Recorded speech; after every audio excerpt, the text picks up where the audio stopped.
All right, y'all. 1 second. Let me get the other platforms up here. All right, y'all. Let me go over here and get the other platforms good. Oh, my bad, y'all.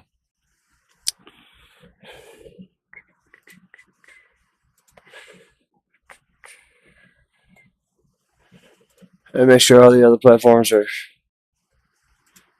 up to date. Right. Let's see. Yep. That's what I need to do. Let me update these real quick.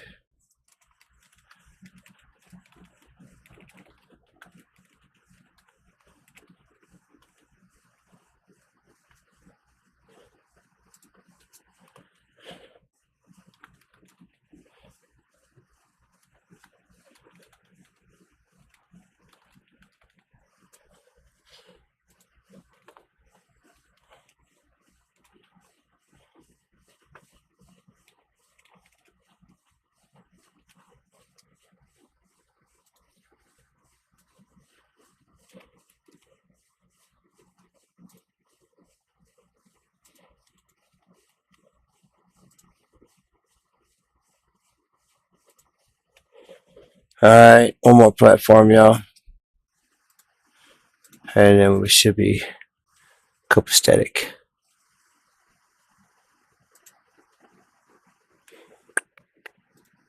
My bad. It took me so long to get on, y'all. We was actually having YouTube difficulties. Well, it was on their side.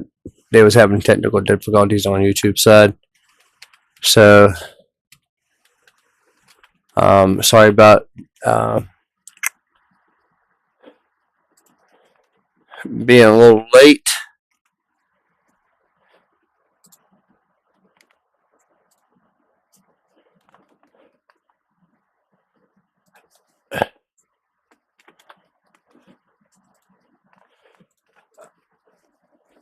All right, we got all that up to date, y'all. So let's go ahead and tell y'all that we got a decent show for y'all today. It's not gonna be too long. We're just gonna get up to date news on what's going on over here in the conflict on Iran and the United States. We're going to be talking about the meeting that they had today as well, and how that went.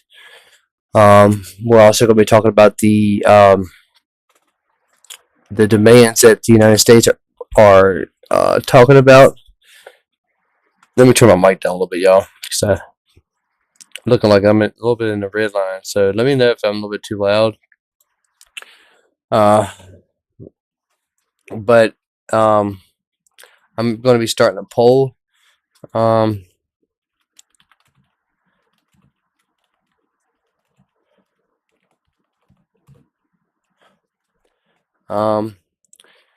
anyway, we're also going to be talking about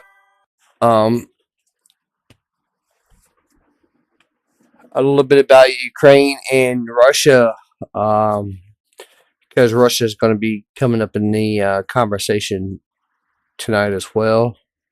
That and China, of course. So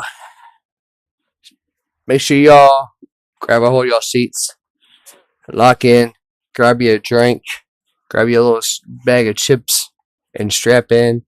We got some updated news about what's going on in the world. But before we do all that, don't forget to hit that subscribe button or the follow button and hit that like button. Now, further ado, let's get into the news. No pun intended.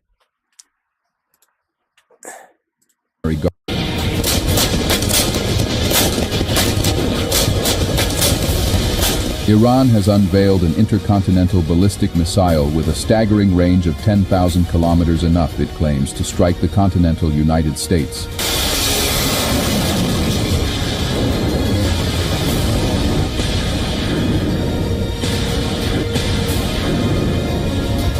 Iranian military commanders declared it a strategic deterrent, a message aimed straight at Washington and Tel Aviv. According to reports, the missile can carry multiple warheads and is guided by an improved propulsion system, making interception harder than ever.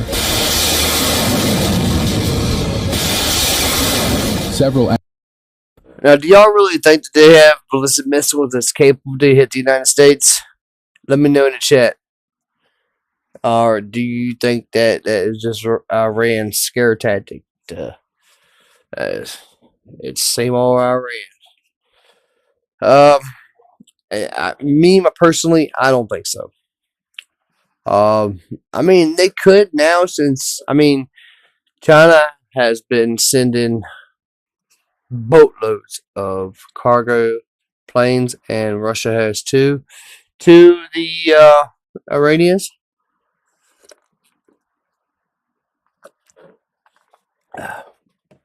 Excuse me. Had to get something to drink. To the Iranians for quite some time now, ever since all this conflict has started. We do have aircraft carriers in the region. We do have the Abraham Lincoln. We have several destroyers, several guided missile ships, or should I say, several guided missile cruisers, should I say. We have a lot of resources in the region. We've moved out a lot of troops out of the bases out of the Middle East because of this reason. But Russia has stepped up and said that they are going to be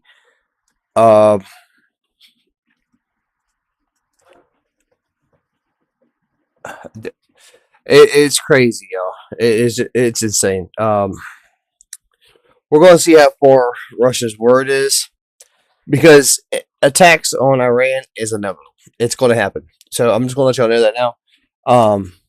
We're not going to be moving all these resources in. I'm not going to say when. I got a good idea when we're going to be attacking. I'm not going to say when, how, where, what. Of course, that's going to be giving information that I don't want to disclose on this channel to anybody. As that matter, to put our troops in danger. A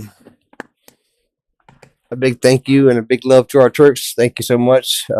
This channel will support our troops 100%, no matter what. They are a different breed.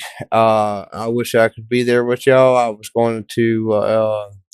was actually going to join the service right out of high school. But other things that came up in my life made where I wasn't able to do that, but I wouldn't change what I did, the reason why I didn't go. Let me just say that. I actually took care of my dad while he was going through a lot, and right before he passed away. I actually was there when he passed away. I was actually giving him CPR and stuff when he passed away. But anyways, that's neither here nor there. Let's get back to the news, y'all. So Russia has been supplying Iran with technology, also with it looks like battery capability launchers too as well. So things are looking interesting. If they have weapons to hit the United States, good luck. I hope they don't succeed, but I hope they know if they hit the United States, it would be the worst mistake they've ever done in the 50 years that they've been in power. Because Iran would be no more.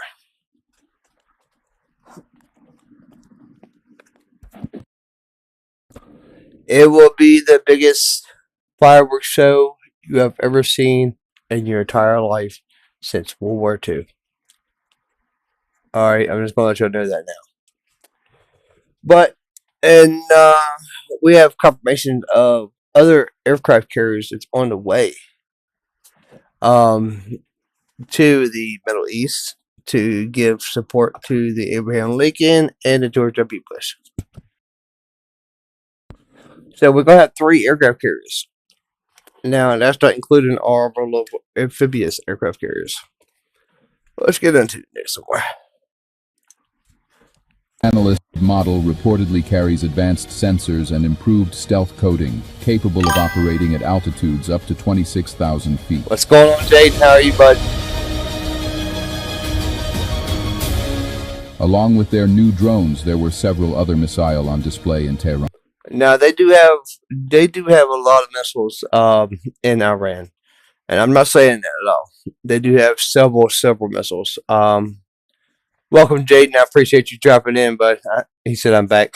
Yeah, yep. I appreciate that. I really appreciate that. Hey, Jaden, if you can, please start sharing the videos on your platforms, on your Facebook, if you have it, or whatever platforms you have.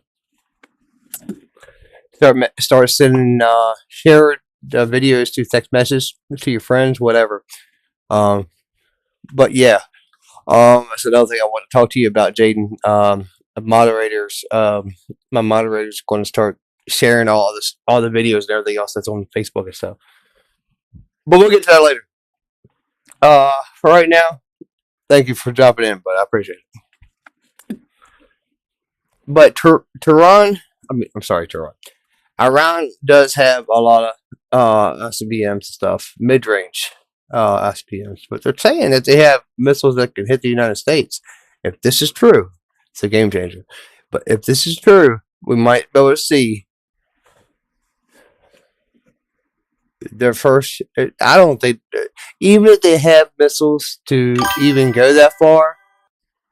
Thank you, bud. I appreciate that, Jaden. Even if they do have missiles to go that far, they have to hit us. Which I'm just gonna let you know now. That's nearly impossible. They have to go through. They have to go over Israel. Dude, they have to go over a lot of our allies before they even get even close to our coast on the East Coast or the West Coast. So, I mean, like Seattle, California, New Mexico, stuff like that. They could be in range.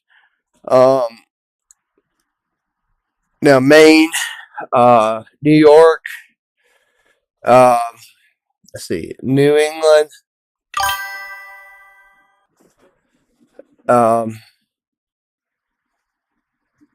my bad, New England, DC, Virginia, probably some parts of West Virginia, North Carolina, South Carolina, Georgia, Florida, the Bahamas, Puerto Rico. Stuff like that could be in range if they do have those missiles and those batteries that can actually reach that far. But them saying it and them having it is two different things. So we're going to see about all of this. These threats like this is not good. And it's speaking of that, negotiations today, it's not looking good for Iran. Because if negotiation fails, there's only going to be one thing that's going to happen, and that's going to be straight up airstrikes going to happen on Iran, which unofficially it's supposed to be only 30,000 people that's got killed. Only. But so do you think that we're going to, negotiate with somebody or a regime that does that, like kills their own people? They literally went into hospitals, sick people or injured people that was already injured and everything because of the protests and stuff that was going on over there. They was literally going into the hospitals and killing these people in the hospitals. The IRGC was. It's insane.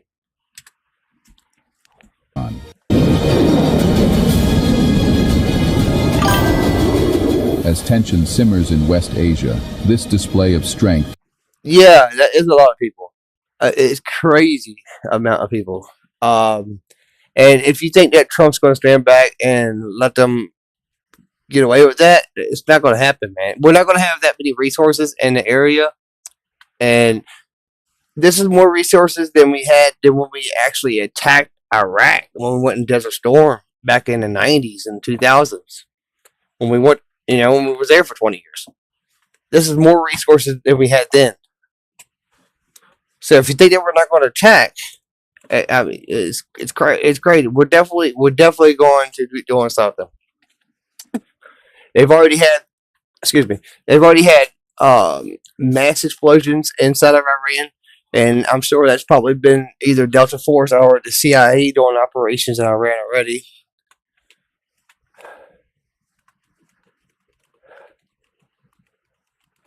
But yeah, it's definitely crazy. 30,000 people is insane. is more. According to reports, the missile can carry multiple warheads and is guided by an improved propulsion system, making interception harder than ever. Several analysts say, even if the range claim is exaggerated, the optics are powerful. Iran is declaring itself a global missile power.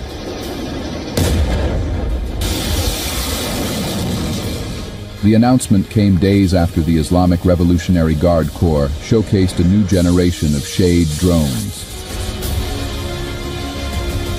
These drones have reshaped battlefields in Ukraine.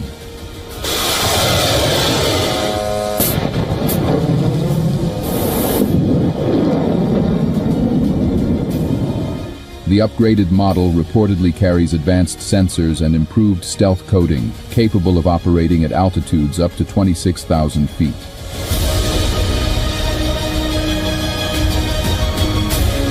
Along with their new drones, there were several other missiles on display in Tehran. I can say that the 12-day war was a very good platform for testing systems, even the ones that were old. For example, I heard news that they were using old missiles instead of using Khyber Shekan or Sajil. It was a very good platform for testing and developing systems. This equipment, what we see here, is maybe less than a third of it is real military. Even if our guys come forward with all their might, God willing, they will undoubtedly wipe out the enemy from the face of the earth. On the other hand, the International Atomic Energy Agency has urged Tehran to comply with its nuclear obligations to allay international concerns. But Tehran insists its intentions are defensive. President Masoud Pezeshkian said Iran seeks peace, not provocation.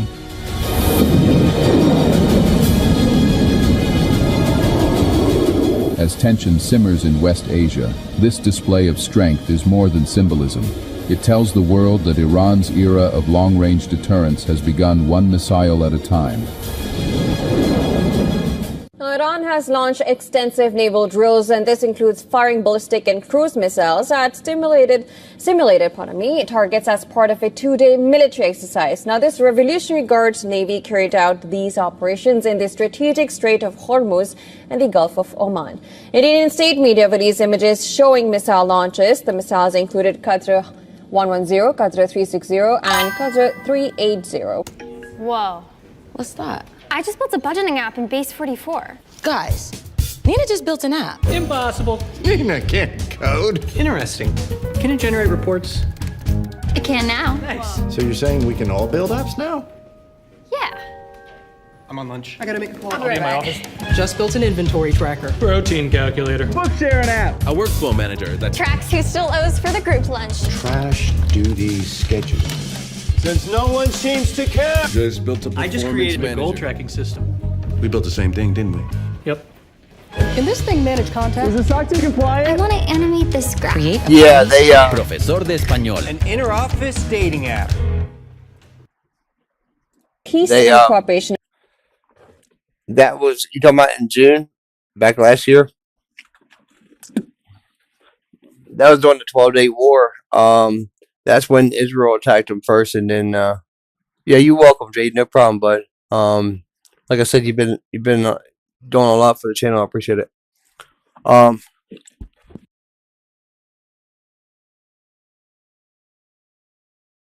But anyway, that was during a 12-day war, Jaden, and yeah, that was intense. That was crazy.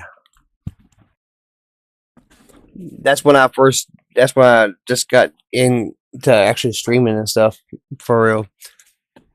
But yeah, that was intense. And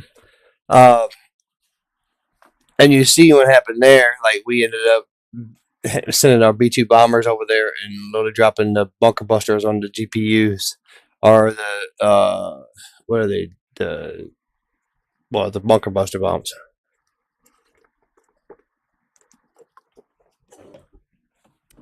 But yeah, that wasn't crazy. That was an intense time.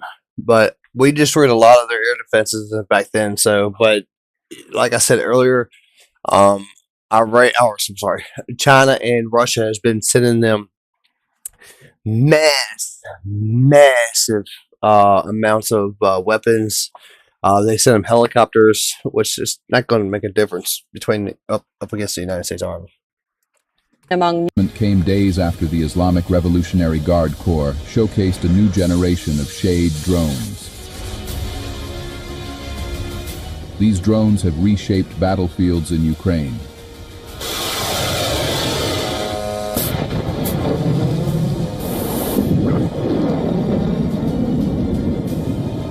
The upgraded model reportedly carries advanced sensors and improved stealth coding, capable of operating at altitudes up to 26,000 feet.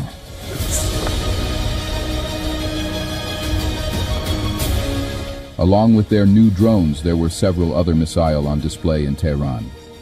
I can say that the 12-day war was a very good platform for testing systems, even the ones that were old. For example, I heard news that they were using old missiles instead of using Khyber Shekan or Sajil. It was a very good platform for testing and developing systems. This equipment, what we see here, is maybe less than a third of it is real military. Even if our guys come forward with all their might, God willing, they will undoubtedly wipe out the enemy from the face of the earth. On the other hand, the International Atomic Energy Agency has urged Tehran to comply with its nuclear obligations to allay international concerns. But Tehran insists its intentions are defensive. President Masoud Pezeshkian said Iran seeks peace, not provocation.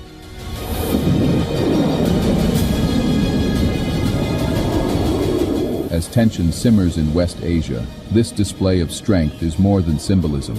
It tells the world that Iran's era of long-range deterrence has begun one missile at a time. The clock is ticking in West Asia. Tehran has delivered a new threat to the West, raising the stakes once again.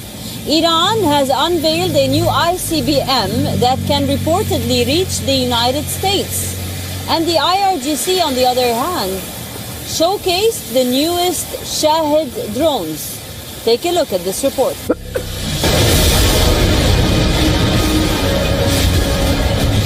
Tehran just pulled the trigger on a new arms race.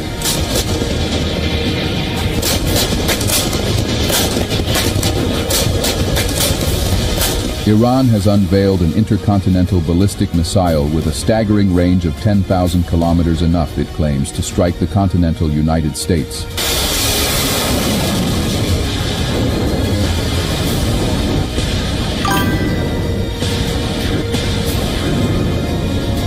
Iranian military commanders declared it a strategic deterrent, a message aimed straight at Washington and Tel Aviv.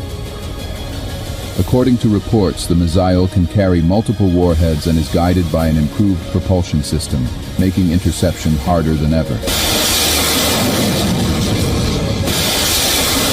Several analysts say, even if the range claim is exaggerated, the optics are powerful. Iran is declaring itself a global missile power.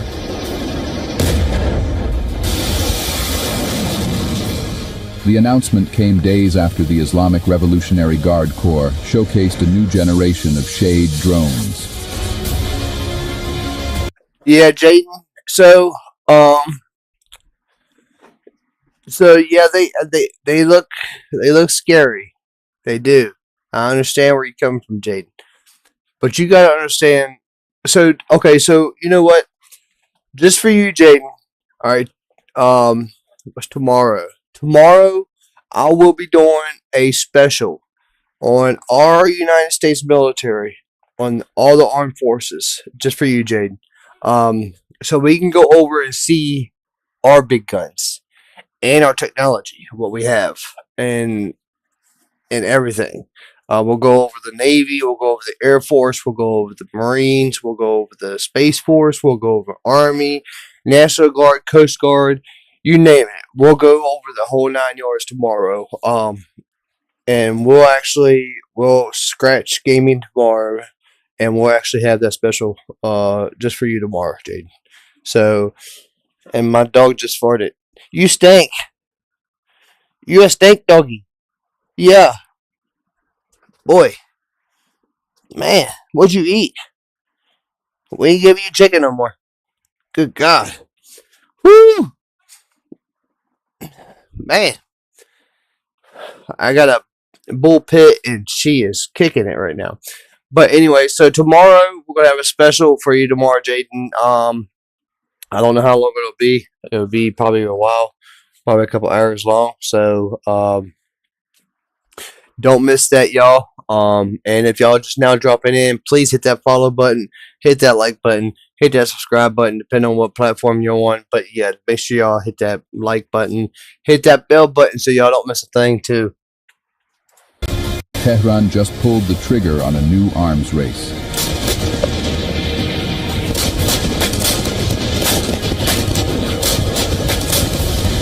Iran has unveiled an intercontinental ballistic missile with a staggering range of 10,000 kilometers, enough, it claims, to strike the continental United States.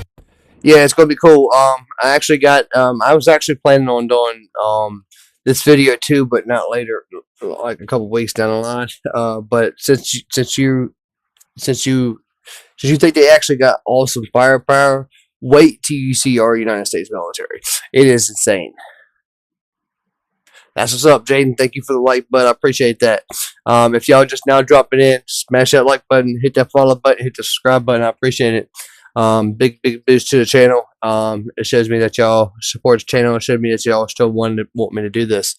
I really appreciate it. I'm not making no money, no profit out of this. I'm not asking anybody to spend any money at all on the channel. Let me switch over here to the videos real quick. My bad, y'all.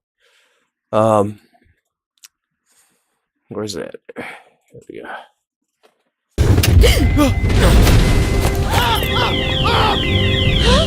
Help me! President Trump and Prime Minister Netanyahu are facing off against Iran, and we're between negotiations and war as the Revolutionary Guards simulate closing the Strait of Hormuz in a large-scale naval military exercise. The American response includes maneuvers by the American strike group off the coast of Iran as the United States Navy continues to deploy assets to the region and increases pressure on Tehran.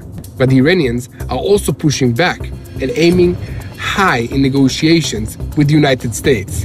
And ahead of the second round of talks with the United States, Iran's foreign minister landed in Geneva on Monday, but the Ayatollah regime is not backing down from its rhetorical threats, telling the American president that if you choose confrontation, it will be a deterrent lesson. And in related news, there is growing evidence that the regime is carrying out a silent massacre and trying unsuccessfully to hide it. So Tehran is sending a defiant message that Hezbollah is recovering. Hamas will not disarm. Appreciate that, and Iran will not give up its nuclear rights. America is not pressed, and Israel is preparing for the situation. Are we days away from a major war? Welcome to Boots on the Ground. I'm your host, Yair Pinto, bringing you the whole truth about what's happening in Israel. Surrender to threats. The Americans need to show politically seriousness. Against this backdrop, American officials leaked that Trump made clear to Netanyahu in their meeting at the Mar-a-Lago last December that the United States... Oh, this got messed up. I don't know why. I guess because of what happened earlier. Was y'all having problems with y'all's YouTube earlier? You know, drop in and let me know. Because I was.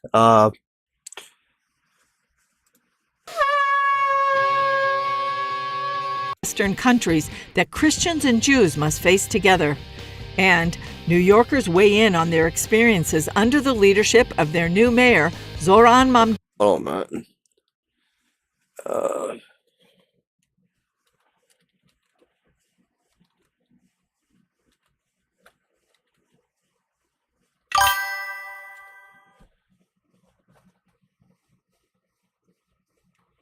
We are prepared.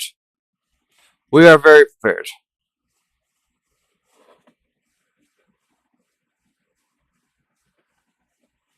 We are very prepared for it, Jaden. Where's the videos at? For some reason I can't find the videos. I guess whenever this stuff happened to YouTube, I guess it messed my stuff up. I guess I don't know.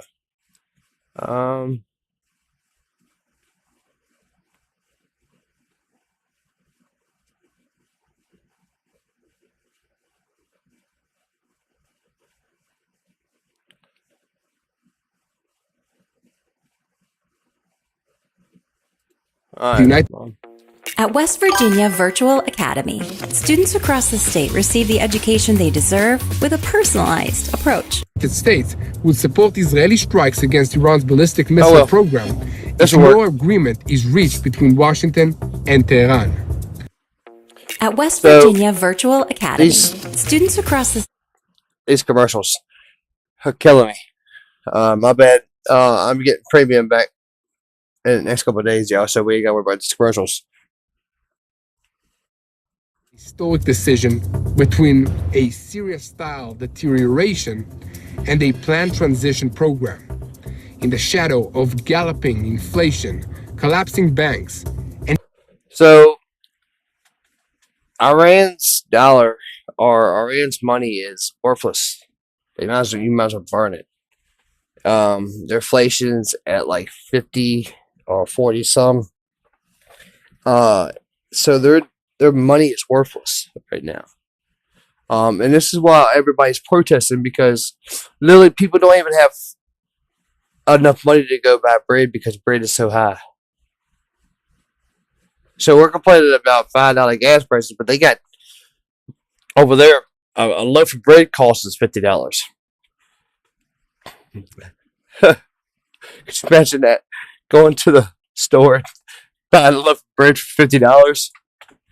Or it could be more. It's insane over there right now. And this is why people are protesting and literally getting killed for protesting. Because literally they're starving to death. It's insane. And like the news is not saying this. You don't hear anything about this on the news. I don't know if y'all have or not. I mean, I have not heard anything about them people starving in Iran. Have y'all? So we have 100% right now on Iran strikes. I really appreciate that y'all's voting. I really appreciate that, Jaden. My one said what about what? They're actually they're starving people in Iran. Because I know bread's probably $50 in Iran. I'm not 100% sure on that. Don't quote me on that. I am just exaggerating maybe a little bit. But it's insane. Food there is insane because their money's worthless. So their dollars went to nothing. So because the regime is more worried about... Yeah, it's crazy. It is crazy. The country is more worried about spending their money on terrorist groups, missiles, stuff for the military, instead of spending it on their infrastructure like houses, government buildings, roads, bridges. I'm not 100% sure if it's $50 or not. It could be more, man. It could be more. I'm not even over exaggerating about that because the inflation there is so high. It's crazy. Let's look it up. Let's see how much bread is in Iran. Let's look it up.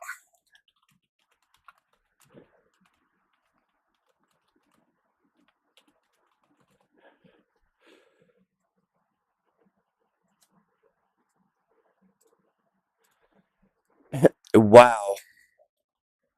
Wow. So it's approximately between 10,000 to 8,000 reals.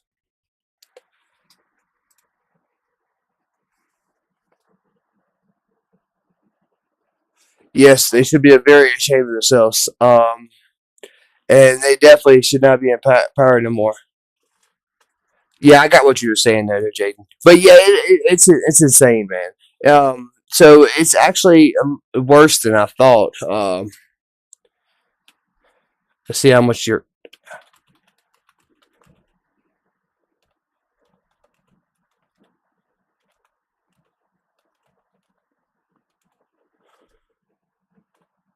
Wow. So 8,000 euros.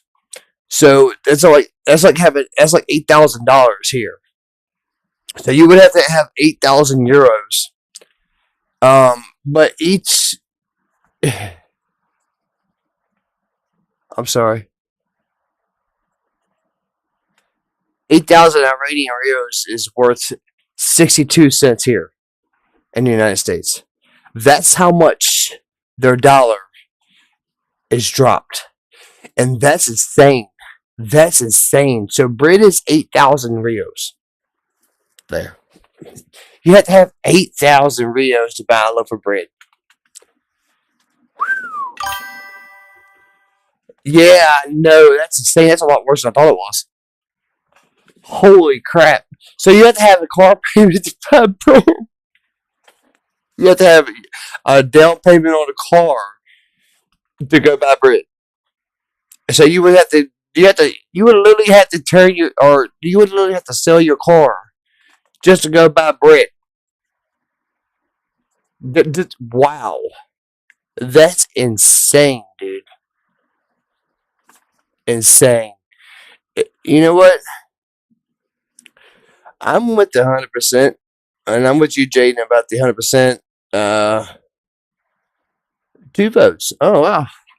Thanks for the other vote. I appreciate that, whoever voted. I really appreciate that.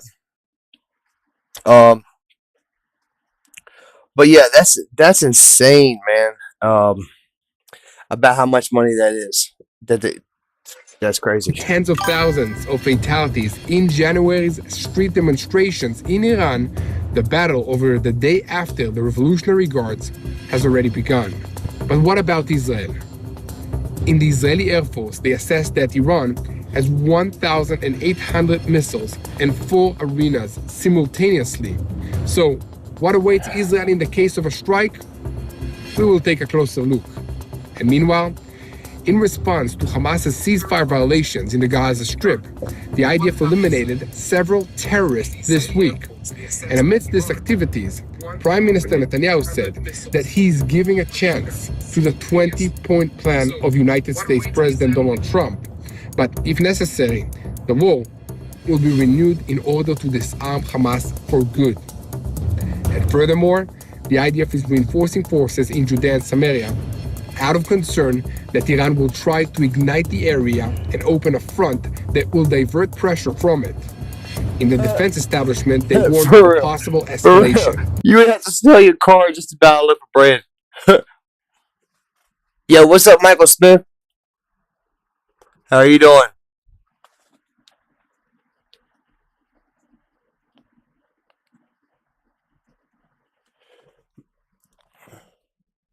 Hey,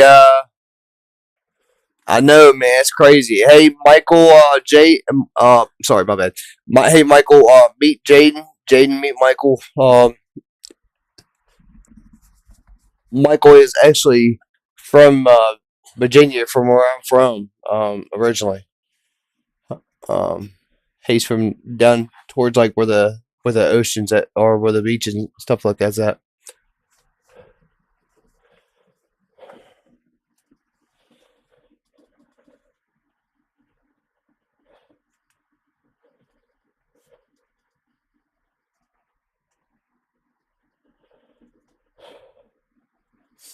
But yeah, Mike, Jaden's good people. Jaden, Mike's good people too.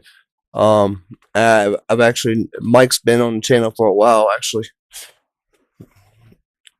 He's actually one of the people that's actually thinking about doing the news with. Start doing the news with. But anyway, let's get back to the news, y'all. Sorry about that. But yo, Michael, you already know the drill. Go ahead and make sure that you hit that like button, and share the stuff on your platforms, please. And hey, Mike, Jaden is the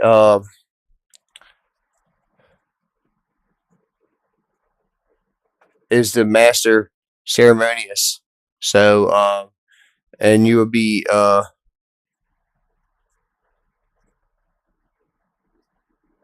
co-ceremonious, okay? You'll be doing making sure that all the platforms, all the people that's on the platforms, it's communicating.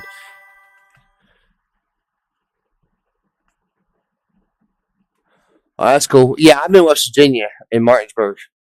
But anyways, Michael Smith, you'll be doing like making sure that everybody's communicating on the chat platforms, all the chat platforms. That's Kick, Twitch, and YouTube. Making sure that they are not using bad languages and stuff like that. I don't care about little bad language if they're custom in the conversations, you know what I mean, but nothing crazy, Now Jaden, he'll be helping you out a little bit with that too, but Jaden be doing more of the sharing the videos, keeping our community up to date on what's going on in the community, because Jaden's going to be communicating with me and you're going to be communicating with me about the channels and stuff. So I really appreciate y'all doing this, for real. Y'all a big boost to the channel. I told Jaden earlier, just like I want to tell you, that once we do start getting out there a little bit more, and actually getting a fan base, should I say, or should I say a broadcast, I will be dropping y'all some cash for helping me out, and a percentage of whatever we get will be coming to y'all. So it's only 2 of y'all. So whatever I get, I'll be giving y'all a little bit of. So thank y'all for helping out. I really appreciate that, y'all. But other than that, I stay 3 hours from you, Jaden.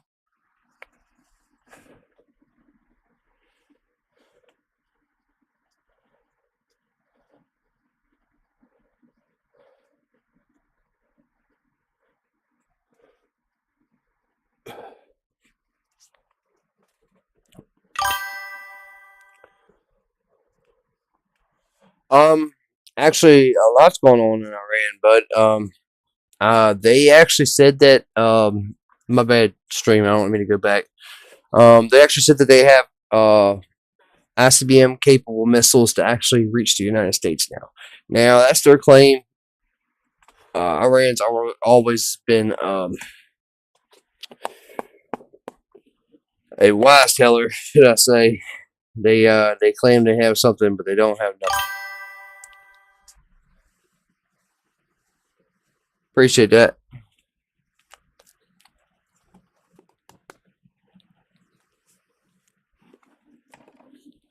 But yeah, they have they're saying that they have missiles to reach the United States. So if they do, they do.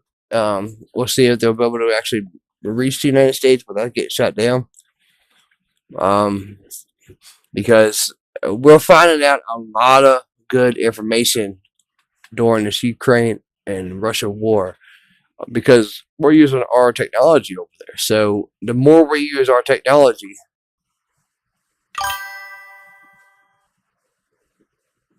I appreciate that, Jaden. I appreciate that, but no, I'll look out. It might not be much, but I'll look out.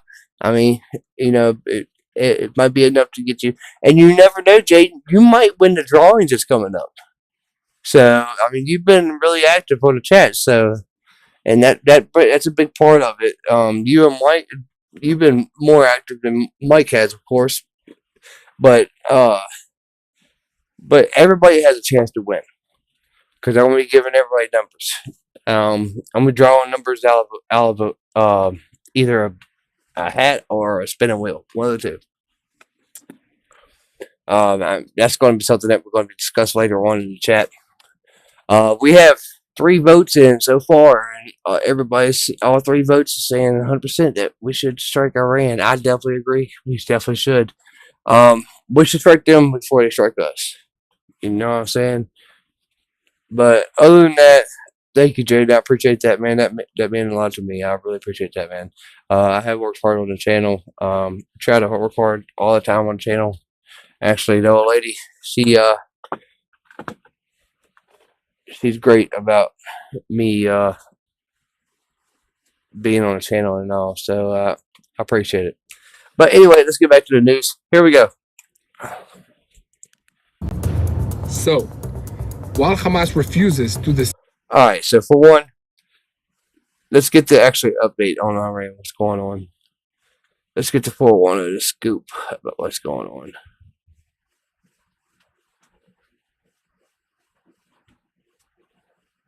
Where's he at? Oh, where's he at? There he is.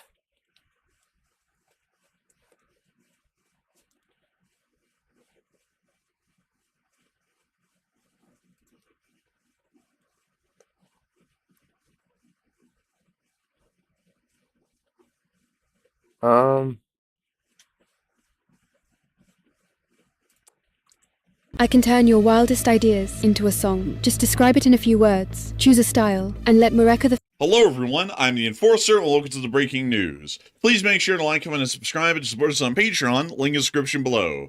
Today we have breaking news coming from around the world, as the Islamic Republic of Iran is currently conducting a military operation called Control of the Strait, where the Islamic Republic of Iran is attempting to exert significant influence over the area of the international waters that allow for the major shipments of oil from the Middle East to make it to the outside world and be sold on the global markets. Meanwhile, the Islamic Republic of Iran is also deploying a significant number of transport erector launchers, also called rocket launchers, within the western area of the Islamic Republic of Iran in what appears to be preparatory actions for possible preemptive strikes against the State of Israel, U.S. forces, or Middle Eastern allies within the region. We've also seen that a major fire has broken out at a larger oil company within Tabriz, while at the same time, the Iranians are now stating that the United States is beginning to recognize, or at least get close to recognizing, that Iran's uranium enrichment capabilities will not be sacrificed at all, even in the midst of the upcoming talks which are planned for tomorrow. We've been able to see as well that the Russian Federation is continuing supply flights to the Islamic Republic of Iran. We believe that these supply flights may be equipping and supplying the Islamic Republic of Iran with critical intelligence and possibly even material abilities to be able to try and defend themselves against a U.S. or Israeli strike within the near future a little bit more efficiently.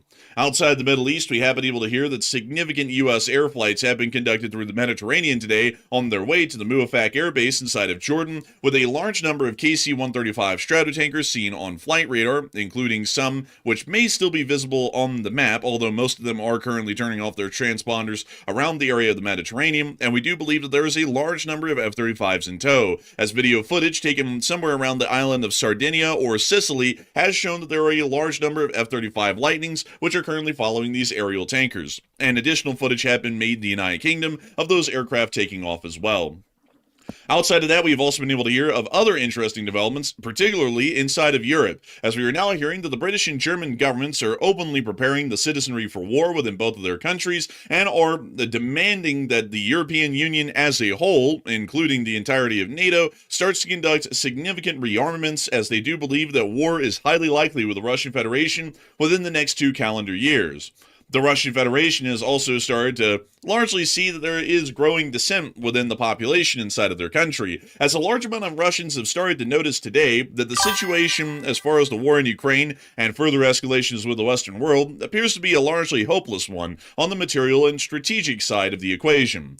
Outside of that, the Ukrainian armed forces have also been confirmed to have used Flamingo cruise missiles on the Kapustin Yar test range. The Kapustin Yar test range has been used to fire ICBMs and, more particularly, IRBMs at Ukraine in prior weeks and months. We have also seen the Ukrainian attacks were able to hit Krasnodar and also the port of Taman over the course of the night, once again causing fairly large damage. And we've most importantly been able to see that the Russian Federation is now desperately trying to keep some form of a comm systems on. Okay, so since we're talking about Russia, remember I told you we was going to get to Russia. Russia has gone in a darkness mode because Elon Musk has actually turned off the Starlink system that they had and that they've been using for years through the whole war. So they've done that. They've had mass losses in ground because their forces can't communicate back and forth to each other.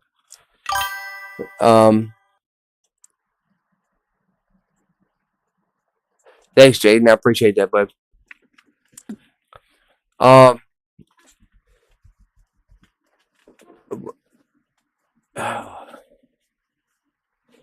But Russia has been sending Iran supplies, like I said earlier in the show, for a while, ever since day one of all this has been happening.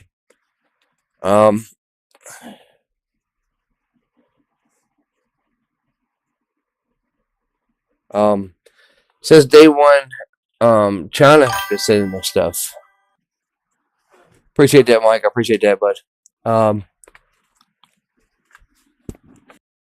It's been crazy.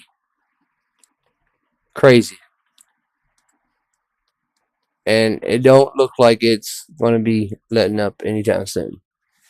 For the Ukraine war or for Iran. After Starlink and Telegram, along with WhatsApp, have all either gone down or have been completely banned within the Russian Federation. We have all of this news and a great deal more, and we're going to be making sure to get through every single piece of it, starting with our largest stories first, and then moving our way on into the smaller ones throughout the video. Moving us into our largest and most important stories that we have at the moment. So y'all, if y'all just now dropping in, go ahead and hit the subscribe button, hit the like button, hit the follow button, whatever platform you're on. But we actually have a poll going on right now. Do y'all think that we should strike Iran? Go ahead and drop a 1 in there. If y'all not on YouTube, to go ahead and say yes or no. If you're on other platforms, go ahead and drop a 1 in the chat box if you agree that we should, or drop a 2 in the chat box if you agree that we shouldn't. My opinion is on the 100% that we should, and we should do it as soon as our other aircraft carrier gets into the region.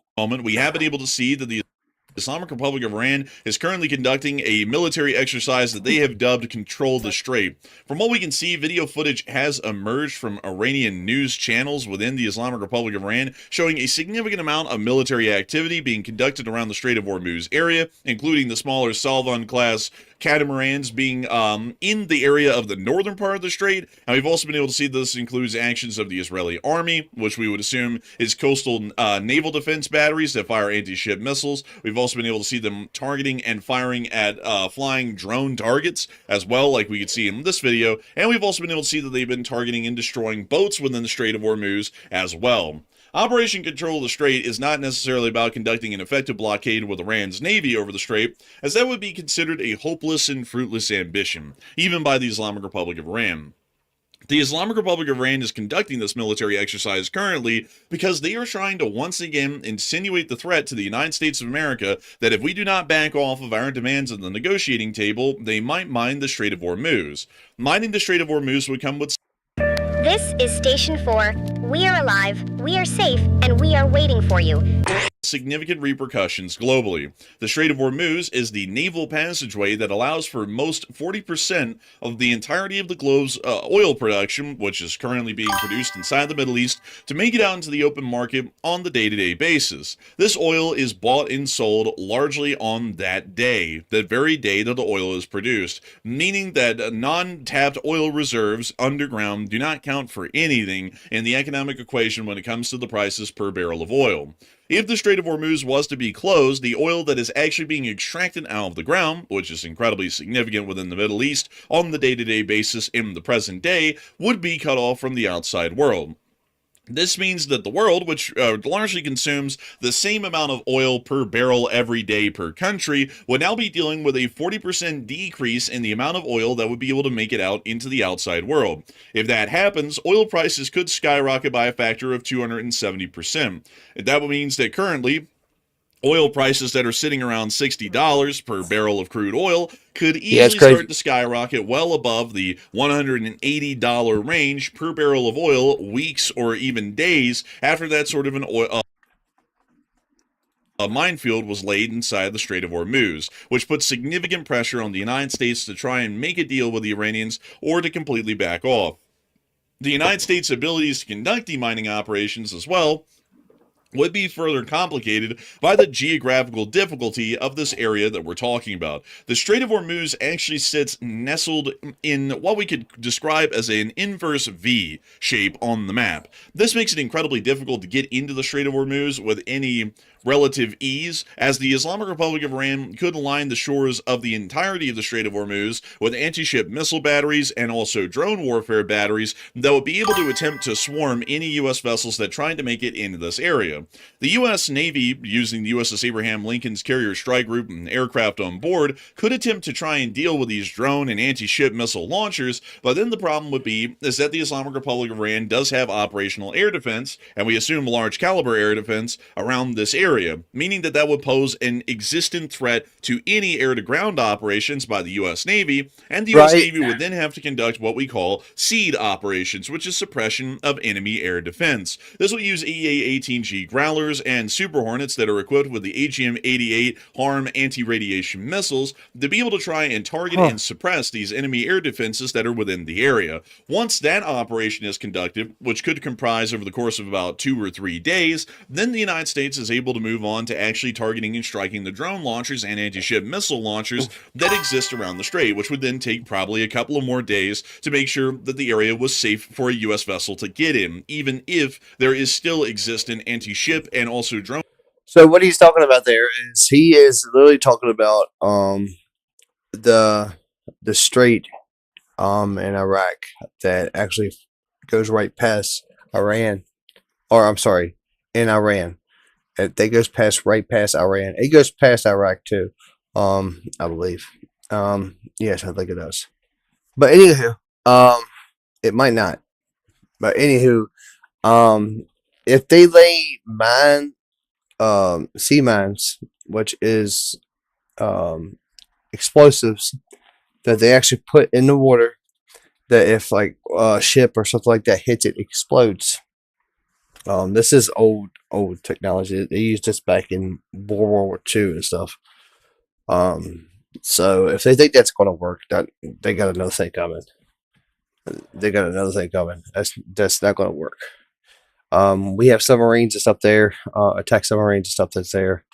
That's with the carrier groups and stuff. So that's not going to be a problem. We'll just blast them out of the water. Launcher batteries that are operational within the area. Then and only then, about a week in at that point, could a U.S. vessel like a littoral combat ship like the USS Independence class could try and make its way towards to the minefield and then start dropping off, due to the modules that are on board, the demining drones and other vessels that could then scoot into the minefield and attempt to conduct demining efforts. However, the United States Navy is not able, and by that point it most likely wouldn't have been able to, completely clear out the anti-ship missile and drone launchers. Then we would be seeing that the minefield clearing would still take an extraneous amount of time. The Islamic Republic of Iran would be able to continue to fire drones and missiles at those. Now, I agree with him that it probably would take a little bit of time, but The technology that we have, y'all. The technology that we have. We'll go through all that tomorrow in our show. Michael, like I told Jaden earlier, don't miss out on the show tomorrow. We're actually going to have a special tomorrow just for Jaden. We're going to be going to the U.S. Armed Forces, the military, the whole 9 yards, Navy, Air Force, everything. Don't miss out. Littoral combat ships, meaning that either those littoral combat ships are expending a large amount of their air defense ammunition while they're trying to work on demining efforts, or the U.S. Navy's Arleigh Burkes, which are a part of the Gerald R. Ford or are detached and currently operating within the Gulf of Oman, would have to expend their air defense missiles trying to protect the Independence class or Freedom class frigates or LCSs that would be in the area clearing out the minefield.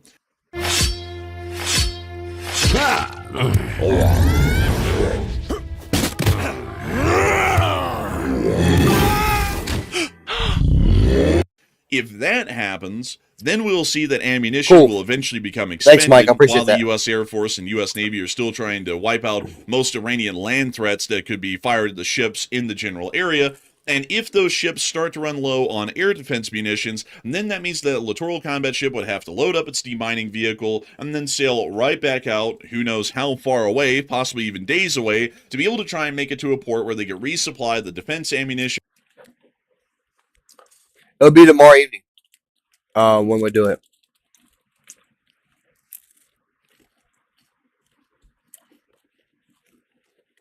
We'll probably start about 6.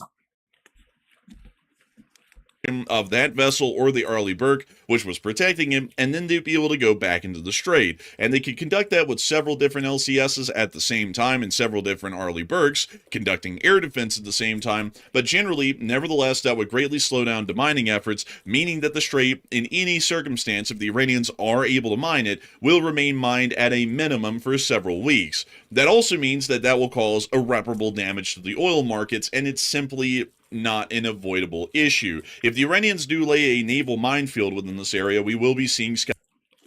No, I agree with it now. It could be an issue. Depending on how many mines you put out. After 3, yeah, it'll be about 6 in the evening.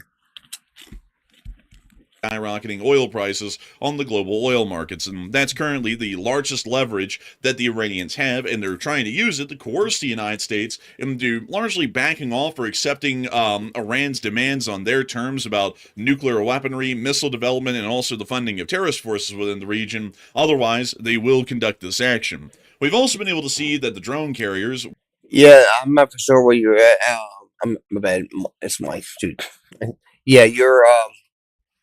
It's Eastern Standard Time, 6 p.m. Yeah, Eastern Standard Time. Which currently are around the Strait of Hormuz, and they're anchored right outside of Bandar Abbas, including the IRIS Shahid Madavi and the IRIS Shahid Bagheri, are currently sitting right outside of the area of Bandar Abbas, moored. We have seen them operating in limited capacities during prior days, but we haven't seen them moving in this exercise. Are you welcome, Jade? So far. That's a little bit of an interesting development at a minimum, because we would expect that these vessels, considering that they are considered by the Iranians to be the flagship of their navy, would be on the move and operating somehow, but it appears that they're moored still just south of Bandar Abbas and not really conducting a lot of operations for that matter.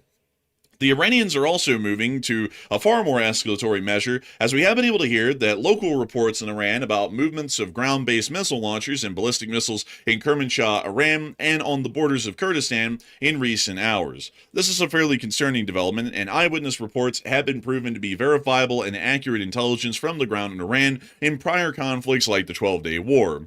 Currently, we're hearing that a large amount of transport erector launchers are on the move on the ground, apparently armed with some form of ballistic missiles, around the area of Kermanshah. During the 12-day war, the Kermanshah general area and also the area south of Kermanshah towards Desful were heavily used by the Islamic Revolutionary Guard Corps to be able to conduct rocket and missile attacks as well as drone attacks against the state of Israel and also U.S. forces inside of Al-Adid, where we also saw similar launches being made at the very end of the 12-day war.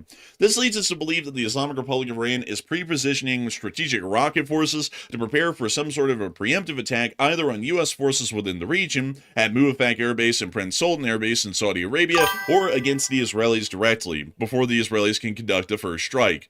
The Iranians do also appear to be moving towards trying to pressure the United States as much as they can, like we have been talking about prior with their threat about the Strait of Hormuz, as Iran's foreign minister has stated that the U.S. has moved towards recognizing Iran's right to enrich uranium.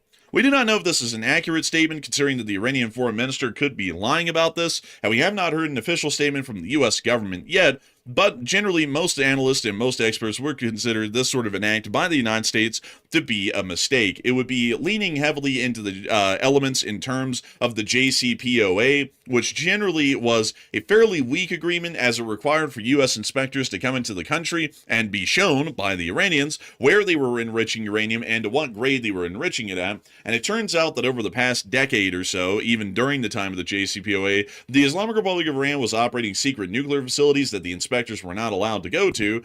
And Yeah, they were 6 in also the afternoon, enriching Jade. weapons grade uranium. Yeah, 6 in the afternoon, 6 p.m. Jade. It would be. Excuse me. It'd be after you get out of school. At the time. So generally from what we know, the JCPOA and recognizing Iran's right to enrich uranium is not a great idea, considering that the last time that happened, which was during the JCPOA, the Iranians simply duped the West and also U.S. inspectors and was simply producing weapons-grade enriched uranium out of view. The Russians are seeming to try and help out the Iranians as much as they can, at least at the moment, and are conducting more flights towards the Islamic Republic of Iran, this time with a specialized Tupolev Tu-14 airborne command post. We believe that this may be transporting some higher-ranking officials of the Russian government to Iran, possibly to speak to them and possibly provide them with military assistance or intelligence assistance as much as availably possible to try and help the Islamic Republic of Iran out in getting a better picture, or at least a better defensive position, before the United States or Israel starts to conduct attacks. We've also seen that within Tabriz, there was a massive explosion at the Nikgas oil company inside of the city, and it appears that a large fire has broken out. We are believing, considering the high frequency of these sorts of incidents and explosions throughout Iran, that these are continued intelligence force activities, and that this was most likely a very serious attempt by the Mossad or the CIA to start conducting even further damage to critical fuel and oil reserves of the Islamic Republic of Iran, even including that of gas, such as the one seen there. Moving us on Thanks, out man. of I the Middle appreciate East, we that. have also been able to hear that tensions are still riding high inside of Europe.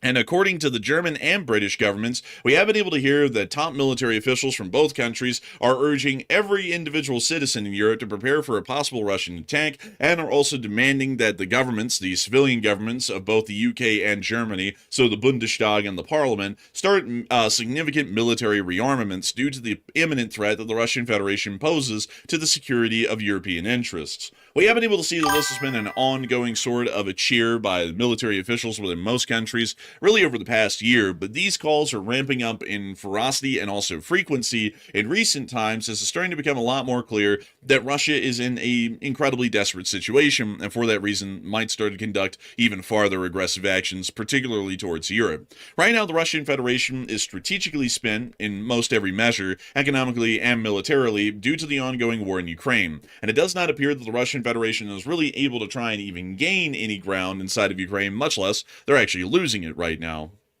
However, with the Russian Federation's economy on the verge, or more so in the midst of an ongoing collapse, and also the Russian army at the absolute dire straits of supply, equipment, and training abilities, the Russian Federation is looking to try and salvage this situation the best it possibly can. And considering that most of the Russian Federation is on the way out and probably will be out here within the next year or two, the Russian Federation is starting to move into threatening Europe. The general principle that we believe is working right now in the background on that sort of a strategy is that if Russia starts a surprise war on Europe, to where Europe is generally unprepared, Russia will be able to gain a little bit of ground in those opening days, possibly even the opening weeks, because NATO forces will not be directly in contact with Russian forces at that point to be able to try and stop their advance, but that would definitely happen within days or a couple of weeks. Once the Russian Federation is able to gain even a small amount of ground, they are then able to make direct ground contact in terms of firefights with enemy infantry that would be inside of NATO.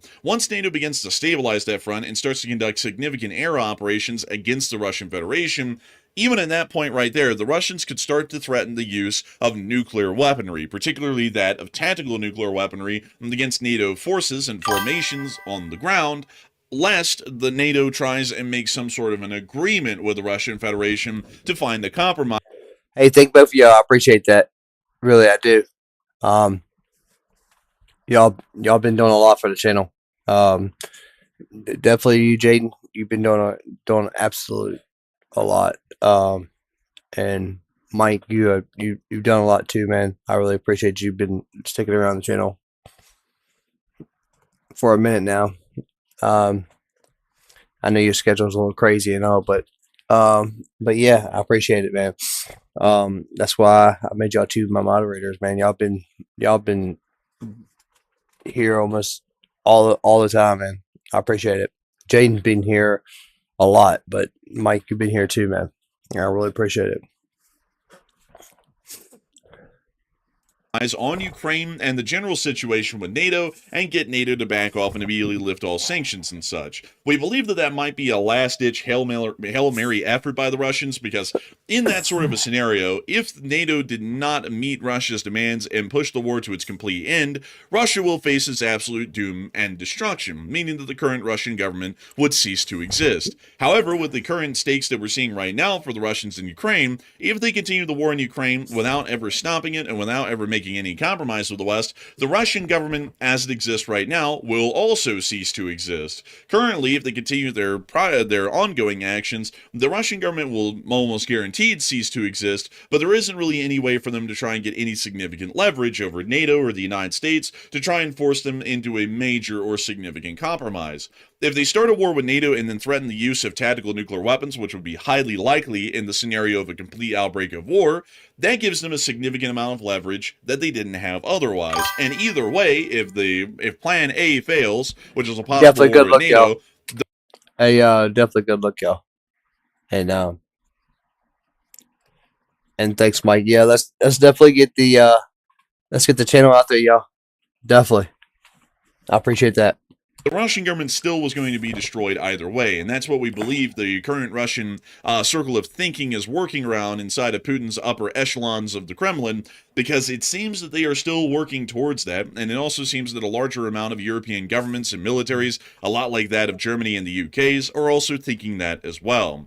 While they are thinking that, the United States is still working on dealing with the imminent threat that Iran poses in the Middle East. And we were able to see on Flight Radar 24 today, much to the dismay of an Air Force major, somewhere out there, some rando major, we were able to see that 6 KC-135 Stratotankers had apparently taken in tow several aircraft from RAF Lakenheath within the area of Norwich, if I'm not mistaken, within the area of the United Kingdom, and we're flying them towards the Middle East. We actually got a little video. We're not sure if this was from the United Kingdom, Sardinia, or from Sicily, but we actually did get a video of one of these KC-135s with 4 F-35 Lightnings in tow, which is leading us to believe that every single one of these KC-135s that we have been hearing about, apparently we're all having about 4 F-35s in tow. We believe that these are currently heading to the Muafak Air Force Base, which would generally be out of range of an immediate Iranian attack, and it may once again be signaling that the U.S. is understanding that the chances of making any successful headway in talks with the Islamic Republic of Iran in Geneva, Switzerland tomorrow is going to be next to impossible. Moving back out of that and on into the war in Ukraine, we've also been able to hear that many people in the Russian public are beginning to notice the absolute dire situation that the Russian Federation finds itself in. From Roy TV, Maxim Kalashnikov stated the dangerous moment will be the attempt at the final escalation. Why the last one? Russia simply doesn't have the resources for the next ones. After all, the war must be ended in a way that will have something to show for it as a victory. And since capturing either Kyiv or Odessa is now out of the question, there's only one option left: the rest of the Donetsk region. This is precisely where the Zelensky regime is digging in, hoping to break Russian leadership and prevent it from declaring victory. This is one of the stumbling blocks in the grueling negotiations. The final escalation may not be a nuclear strike, we can forget about that, but the capture of that very remnant of the Donbass. For what you will have to carry out a mobilization of at least 500,000 reservists to avoid a public finance disaster and convert bank deposits of the population into government bonds. Now, the resources that we have sitting like towards the Europe and towards Oman and Saudi Arabia and EU, we're sending mass air defense systems to all our allies that's around Iran. Mass supplies to all of them, so that they'll be ready, and then not even including all the Navy ships that we have there that has air defense systems on them that's going to be helping knock down the missiles and stuff like that if anything does drop off or pop off, shall I say. Even if the final escalation is carried out in the Baltics, the two steps outlined above would still be necessary, but they would also provoke extreme public outrage, a sharp economic downturn, and an exacerbation of the migrant problem. Since I don't need to tell you how fragile the rotten post-Soviet structure is, you understand very perfectly well what the final escalation could lead to, especially in a case of further failure. And it appears that, at least according to Maxim Kalashnikov and many others like him, who are major speaking, I guess you could say speaking platforms or voices of the Russian Federation, it doesn't really appear that they have a lot of faith in Russia's continued plan to try and slug it out in Ukraine, or to cause that eventual escalation that I was speaking of earlier with an attempted annexation of the Baltic states, which would lead to a direct war with NATO, and then the eventual nuclear card being pulled as an ultimate hostage negotiation deal by the Russians to basically hold NATO hostage by itself to then negotiate a deal with the Russians. It doesn't really appear that the Russians are in a position to negotiate, however, because as far as the conventional war is concerned with Ukraine, it's not going well. The Ukrainians were actually confirmed by satellite photography to have landed hits at the Kapustin Yar testing range, with some craters measuring about 6 meters wide. This could suggest a missile that has reached the area was most likely, or might have likely been, a Flamingo that ended up missing the target by a little bit, but still, that is a fairly significant form of a crater. 6 meters wide is approximately about, that would be roughly 18 feet, 20 feet wide or so. It's a fairly significant crater in size, and just based on the shadow that's cast, it looks to be a fairly deep one as well. And we can also see that the facilities just north of that had been hammered and hit quite badly, which we had already covered prior, but this is once again showing it's highly likely that the Ukrainians are even starting to use their own homemade ballistic and cruise missiles against the Russian Federation to fairly great effect. We've also seen that over the course of the night, the Ukrainian armed forces have been able to conduct another attack against the Russian Federation, and were able to cause a major fire that broke out within the port of Taman, seen in this video here.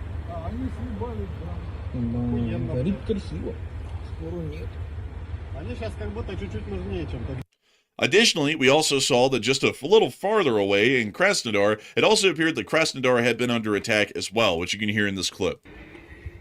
This is why you should not get dental implants during the holidays.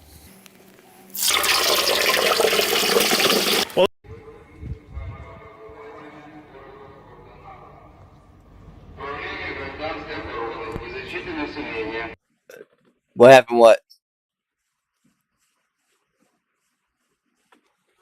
What happened? Where?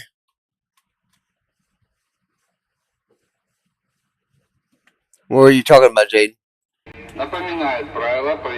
As we can see, they have the ice cream truck out telling everyone to stay inside. There's no reason to panic. And the Chernobyl incident is only a minor one. And also pack your bags and make sure to just leave for about a day or two, which will become forever.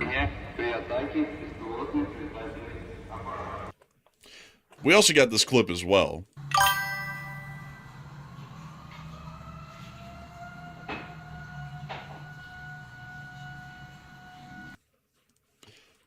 Quite clearly, it appears that Krasnodar is under attack at the moment, and we are trying to figure out a little bit more about what exactly is going on in Krasnodar area, and also what kind of damage is being caused by the attacks outside of the ones in Taman. The U.S. is also helping to chip in on providing some economic damage along with the Ukrainian drone attacks, as we were able to hear that Zelensky has openly thanked the United States today for the sanctions against Russia, but has also asked for more. According to Zelensky's official Telegram account, full sanctions, that means full. The president has taken decisive steps by imposing sanctions against Lukoil and Rosneft. We are grateful to him. He can impose sanctions on all energy sectors, including nuclear energy, and this will be a serious signal for Europeans. Europeans have done a lot, but they have not yet imposed sanctions against Russian nuclear energy. Rosatom, individuals and their relatives, their children who live on this money in Europe, in the United States, who pay for their studies in European universities with these profits, who own real estate. Oh, got you.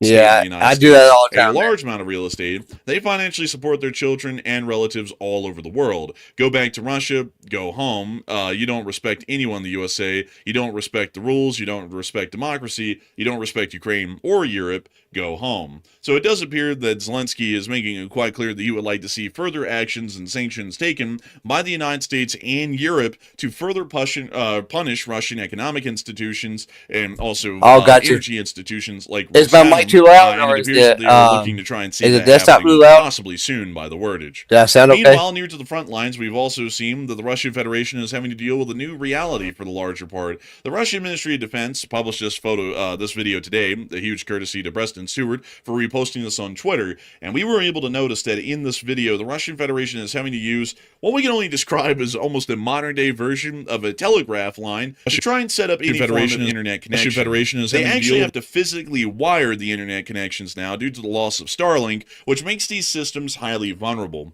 Ukrainian drones are able to find, target, and destroy a large amount of these internet nodes and also the comms lines, meaning that the internet connection on the Russian front line is heavily sporadic, if not non-existent, in most areas, even when the Russians try and set these sorts of systems up. And that's what I was talking about earlier, where I was telling y'all about Elon cut their service off for Russia for the Starlink system.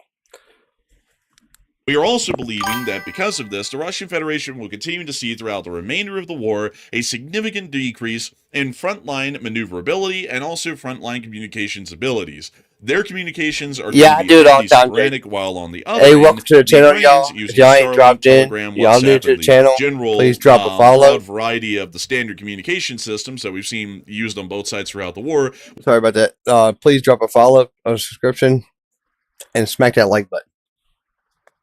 Because this channel is growing fast. Hopefully a little bit faster. But, I mean, you got to crawl before you walk. We'll be able to conduct instantaneous communication on the vertical level, on the chain of command, and on the horizontal unit from unit to unit that are currently on the front line. That will greatly increase Ukraine's abilities to conduct offensive and defensive actions compared to the Russians, because the Russians, due to their slower communications abilities, and also the splotchy ability of those communication systems that they're now introducing, will lead them to be a lot slower to react to. Yeah, I believe Trump will strike Iran too. I really do. Any developing situation on the front. But with that in mind, folks, that is the end of our video and our news that we have for the moment. I gotta thank you all so much once again for watching. It's always an absolute... Alright, so that was a little bit about Russia and a little bit about Iran there, a little bit mixed in. Let's go back real quick.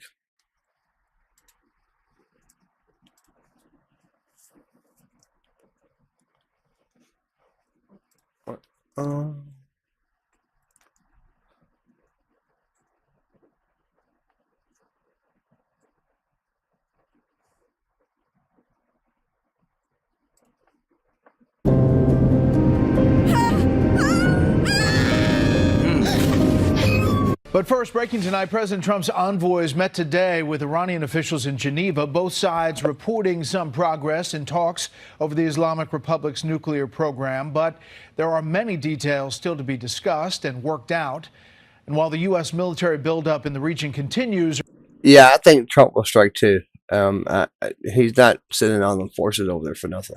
Iran made its own provocative gesture today. Senior White House correspondent Peter Ducey starts us off tonight live from the North Lawn. Good evening, Peter.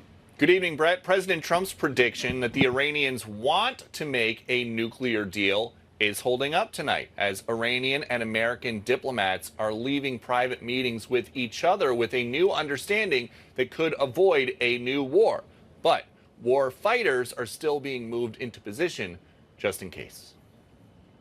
It was very clear that the president has set some red lines that the Iranians are not yet willing to actually acknowledge and work through. According to a U.S. official, at today's indirect talks in Geneva, progress was made, but there are still a lot of details to discuss. The Iranians said they would come back in the next 2 weeks with detailed proposals to address some of the open gaps in our positions.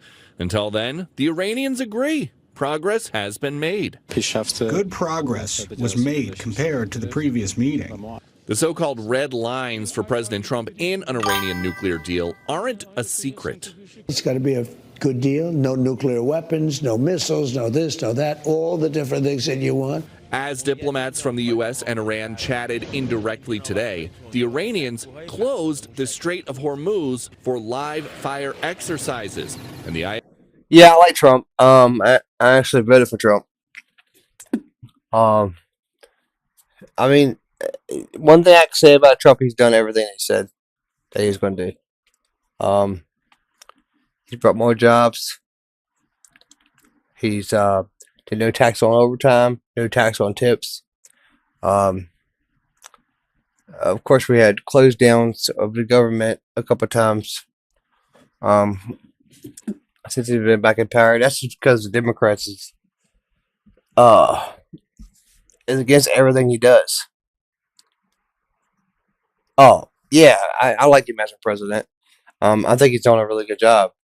I mean, he's closing our borders, strengthening our borders. He's getting all the people that's committed crimes, all the legal aliens out of here.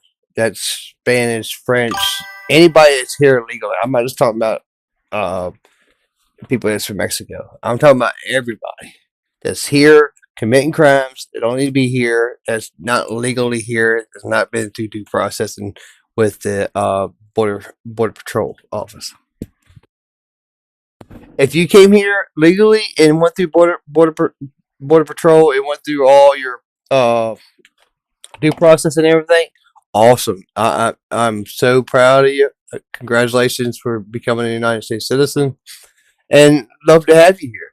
But if you're going to come here and you're already going to commit a crime as soon as you get here, as soon as you cross the line, you're committing a crime because you didn't do it legally. You know what I mean? It's crazy because like that's Democrats are literally fighting Republicans because we're not giving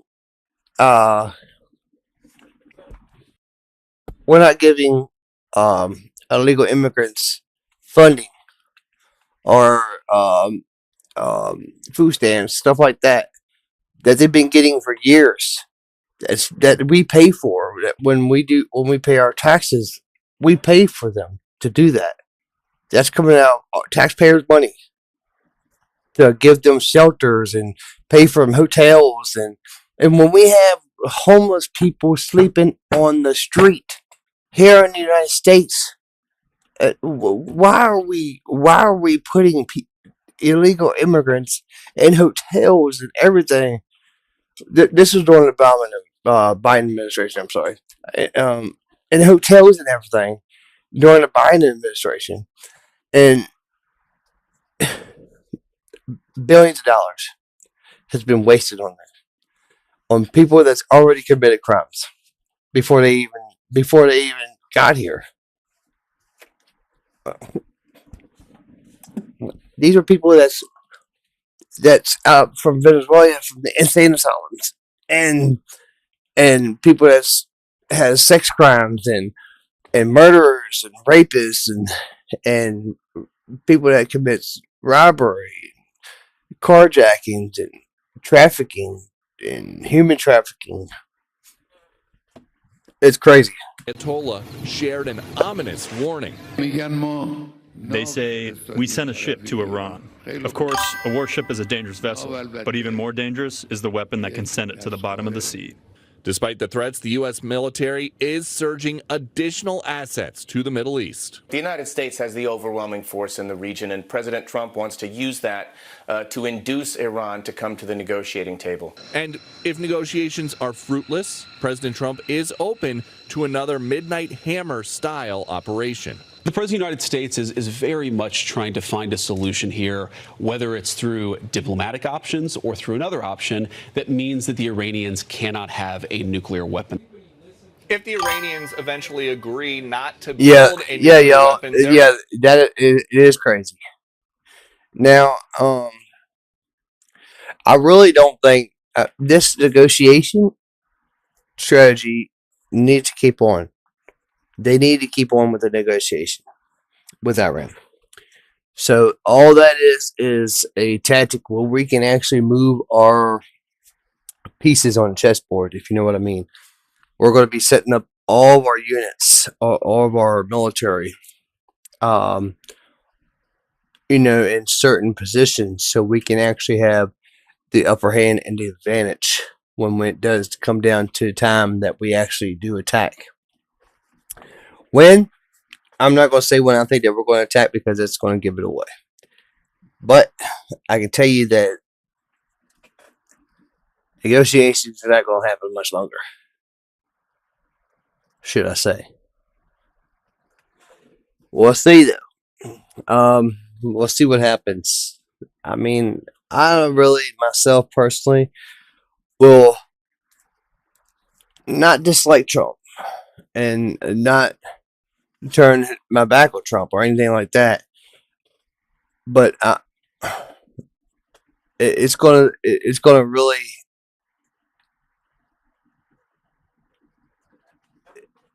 it's gonna hit me in a different spot because so many people has already been killed by this regime.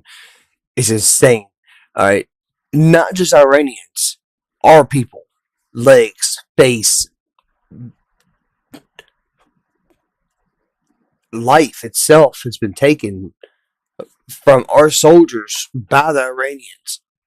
I mean, literally, there's people that's got to live the rest of their life because they don't have no legs or no arms, or one of their eyeballs were knocked out because they done ran into a roadside bomb and got their Humvee done blew up somewhere and got fragments in their eye, or they done missed half of their belly and they got colostomy bags on and stuff. Man, it is crazy. So to go and do negotiations with people like this is an insult to our United States military. Seriously. And I don't say that out of disrespect for out of anybody in our administration right now. It's in our presidency, in the POTUS spot right now, or anything. And I'm just saying that it would be really disrespectful to the people that's already been injured by them. Now, we're over here bombing the heck out of... Excuse me. We're bombing the heck out of, what is that? Sorry about that. But we're actually bombing people right now for actually sending those missiles over and killing our soldiers just a couple months ago. Now, there's been hundreds of people killed, or hundreds of people, or maybe even thousands of people has been killed.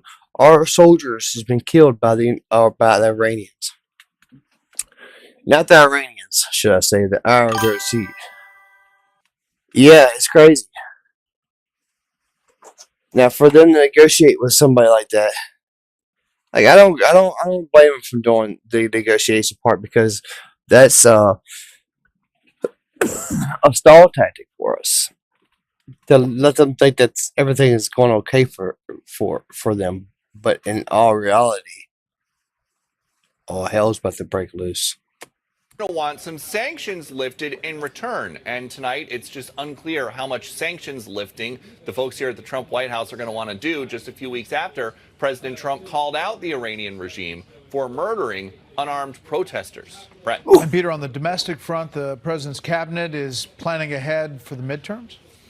Yes, I just got a text from a senior White House official who is confirming a story that just crossed in Axios. Susie Wiles, the White House chief of staff, James Blair, one of her top lieutenants, and a bunch of chiefs of staff, as well as some cabinet-level secretaries, are meeting right now on Capitol Hill in private, or I should say near Capitol Hill in private, to try to figure out President Trump's messaging strategy, how to sell his accomplishments and what he plans to do to help their chances in the midterms. Of course, next week, the State of the Union will be the chance to do that in prime time.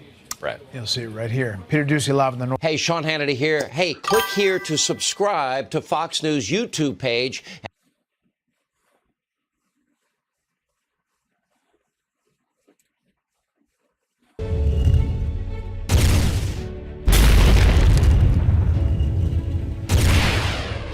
Carrier is certainly a dangerous piece of equipment, but more dangerous than the carrier is the weapon that can send that carrier towards the bottom of the sea.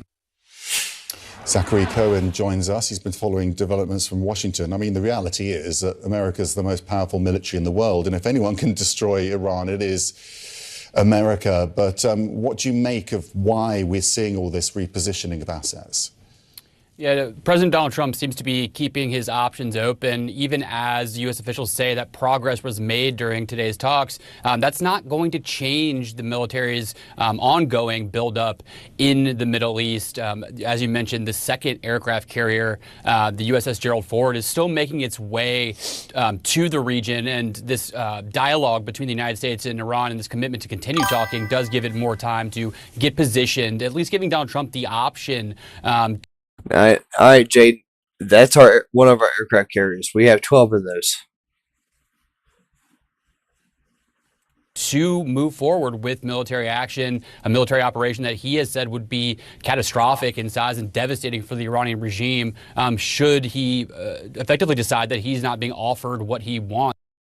Now, our aircraft carriers can carry anywhere from 60 to 90 aircraft on them. Per se, or more. That's from the Iranian negotiators. Now, look, I was told coming into today's talks by a U.S. official that President Trump has not made a decision on whether or not he wants to move forward with military action. Obviously, the rhetoric we've heard from both sides has been pretty extreme at times, with senior administration officials and the president himself suggesting that they would prefer to see regime change in Iran. And that's something that comes with a lot of questions, including, as we're told, that the U.S. really doesn't have a good idea of who might replace the current leadership in Tehran if they were even to successfully carry out a regime change operation. So still a lot of questions as to what ultimately is going to happen here. We know that President Donald Trump likes to use verbal threats as a pressure tactic. This is up to 30,000 to 60,000. The numbers is all over the place. Yeah, it's 3 football fields, Jaden. So, if you put 3 football fields up, that's how far it is. Well, 2.5, something like that. But between 30,000, somewhere around there, and that's a rough estimate. They're saying anywhere from Iran's saying 4,000, but that's a lie. That's a lie. Straight lie. We don't know the exact number, because I mean they've been burning the bodies and stuff like that, so we don't know the exact number. There's only families at the morgues like banging on the door saying like, "Where's my family members at?" Like, it's insane, man. Like, it's sad to see what's going on in Iran. If you're new to the channel, please drop in. Drop a subscription, drop a follow, and a like. And if you want to be up to date on what's going on with the channel, hit that bell button. But we've just been sitting here talking about the Iran and the United States conflict, about what's going on, and discussing about the talks and stuff. So if you're new to the channel, please drop a chat. military build up these assets that are now in the region, heading to the region, which include fighter jets, refueling tankers, air defense systems. That all is also another leverage point to increase the pressure on Tehran as the diplomatic path continues to be pursued. But, are these two sides too far away from one another to reach an agreement that is suitable to President Trump? That remains to be seen. With Frederick Pleiken, who's in Geneva. Natasha Bertrand is for us in Washington. Natasha, let me start with you on Iran. The Iranians, as we've said, have called this meeting constructive. What's your understanding of how the American side is assessing this latest round of negotiations? We heard the Iranians saying a guiding set of principles. On the substance, what does that mean? Well, U.S. officials are coming out of these talks striking a somewhat optimistic tone, actually, with one U.S. official telling CNN that, quote, progress was made, but there's still a lot of details to discuss. And that U.S. official said the Iranians have promised to come back to the Americans within the next 2 weeks to provide more details around these proposals to address open gaps, quote unquote, in our position. So that is a far cry from the more pessimistic tone that we have heard over the last several days, including from President Donald Trump, who has said that he believes that regime change in Iran is the only option and only way forward here. But still, that optimistic tone is kind of belied by the fact that we see this massive U.S. military buildup in the region. One U.S. aircraft carrier already in the area, another on the way, dozens of aircraft and fighter jets headed. Oh, so we have 2 aircraft carriers there.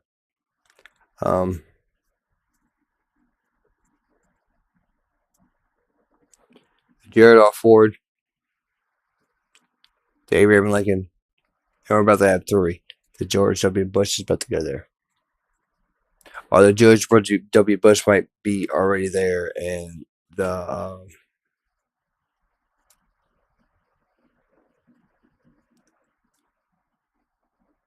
the other one. Can't think of that. I got a brain fart. And have arrived there in recent days. Gerald R. Ford. Sorry. The Gerald R. Ford might already be there, and the George W. Bush is on his way there, or something like that. One of the 2. Don't quote me on that, because I don't have it right in front of me right at this moment. Just all signs that the U.S. is essentially forcing the Iranians to negotiate with a very loaded gun pointed at their head. And so it remains unclear whether what the Iranians actually come back with is going to be sufficient to get the U.S. to kind of pull back some of those military threats. According to our sources, the Iranians have said that they're potentially willing to move some of their enriched uranium to Russia, and they're potentially also willing to pause their enrichment of uranium for a matter of years, but not do so permanently, which is something that the U.S. has said that they really need to see them do in order to make these negotiations successful. So a lot could happen in the next 2 weeks, and the U.S. military is really ready for any option that President Trump decides to move forward with, Isa.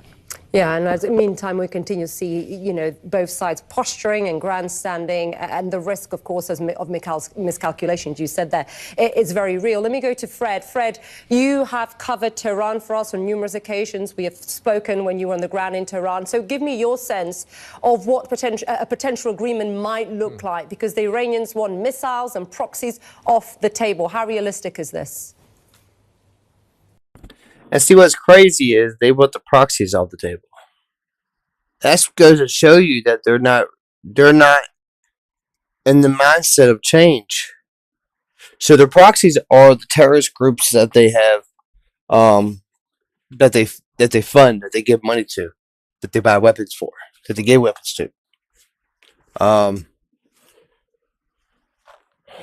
Like ICE, and Hezbollah and stuff like that, they give weapons and stuff to them.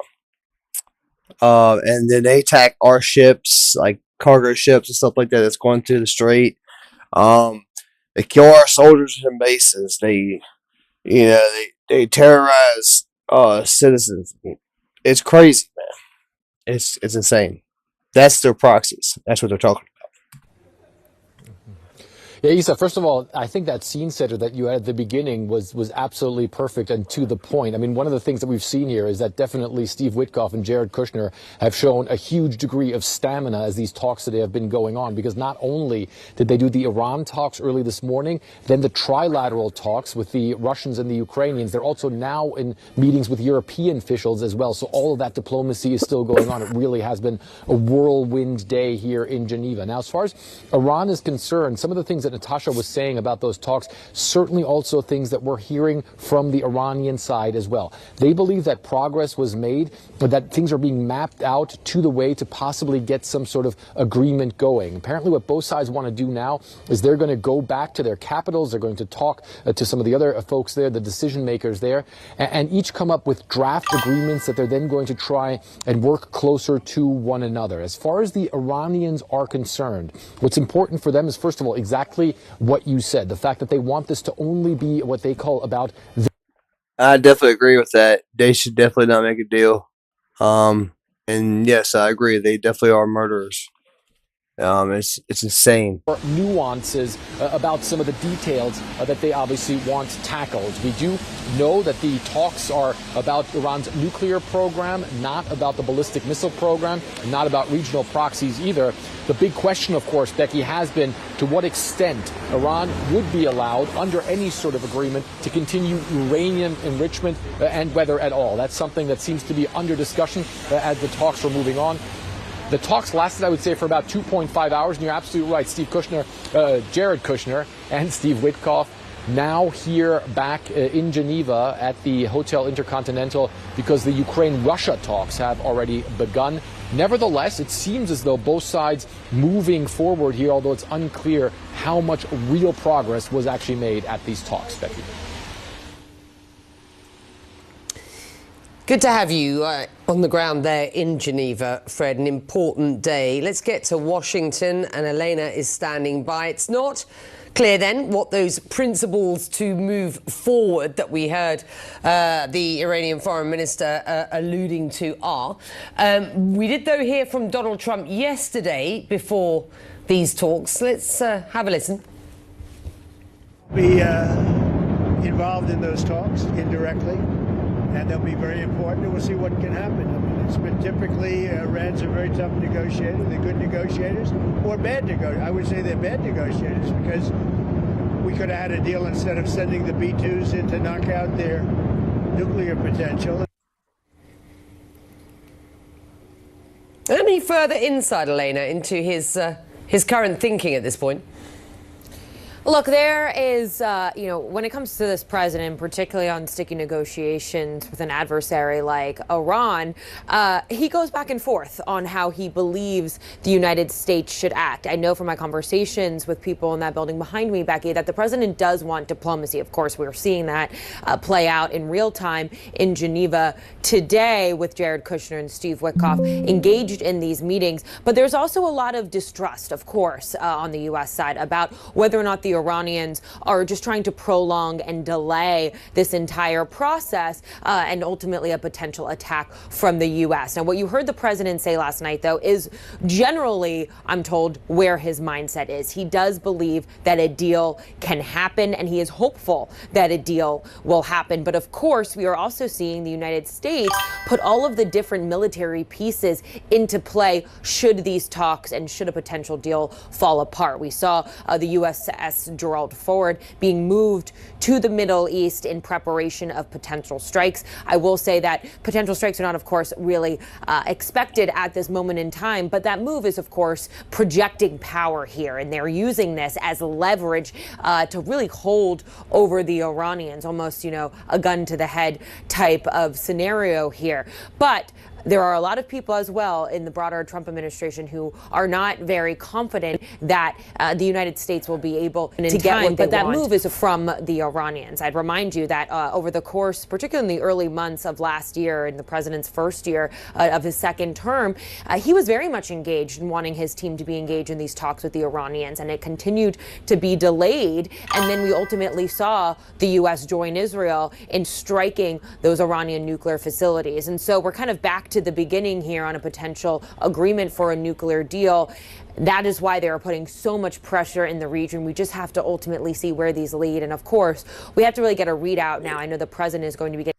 Yeah, I agree with y'all. They're definitely, it's crazy. They're definitely murderers. What's going on, caveman? The caveman. Hey, man, that's my name on, that's my name on Warzone, man, on my one account.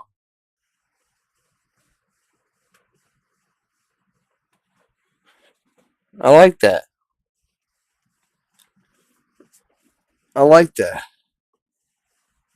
Getting read out directly from Kushner and Witkoff from these talks. So once that happens, hopefully we'll have a better idea of where things stand after all of this today in Geneva. Becky? Fred Plotkin is in Geneva. Elena is at the White House in Hey, Washington. thank y'all so much. Day I of appreciate it. diplomacy has now wrapped in Geneva, which saw President Trump's top negotiators attempt. Hey, thank y'all so much for subscribing and liking, man. Definitely a big shout out to y'all. I really appreciate it. To take on two of the world's most difficult standoffs in just. And if y'all ain't subscribed yet, I know I keep saying this. I'm sorry. I know I sound like a broken record. But if y'all ain't subscribed yet, please hit the subscribe button. If y'all ain't followed yet, please hit the follow button and hit that bell button so y'all don't miss a thing. Just a matter of hours. Jared Kushner and Steve Witkoff spent the morning in indirect talks with Iranian officials at the Omani consulate. Iran's foreign minister says both sides agreed to what he described as guiding principles for further discussions on Iran's nuclear program. He also warns, though, that what comes next will be more detailed. Thanks, bud. And Appreciate harder. it. And then in a highly unusual move, the same U.S. team traveled just a short distance down the road for trilateral talks with Russian and Ukrainian negotiators. Now, those meetings aimed at ending the war in Ukraine have concluded, but they are set to continue on Wednesday. We want to get more on this really extraordinary dual-hatted diplomacy. Fred Plotkin is in Geneva for us, and Natasha Bertrand is following developments from Washington. Fred, I will go to you first as you are in Geneva, and we will begin with Iran. Talks won't continue, for at least a couple of weeks. I am wondering what you believe was accomplished here, because there are different stories coming out of both the United States and Iran. Yeah, first of all, Paula, Jared Kushner and Steve Witkoff certainly displayed a lot of stamina here, because on top of the talks that you were just speaking about, the trilateral ones over Ukraine and Russia and the Iranian talks, they also held meetings with European officials then in the late evening hours of tonight as well. So certainly a lot going on here, and definitely a lot of stamina displayed by the president's top negotiators. As far as Iran is concerned, I think one of the things that's definitely key is the fact that the two sides have agreed to keep talking. The Americans say they want to see some new proposals from the Iranians to try and narrow the gap between the two countries. I think one of the things that was definitely very important for the two sides to reach is to hear each other's proposals, and then also to see where they go as far as uranium enrichment is concerned. That's, of course, been the big testing point between these two countries, the big issue between the United States and Iran, where the U.S. has in the past said, President Trump has in the past said, that he wants zero enrichment. He doesn't want the Iranians to enrich at all.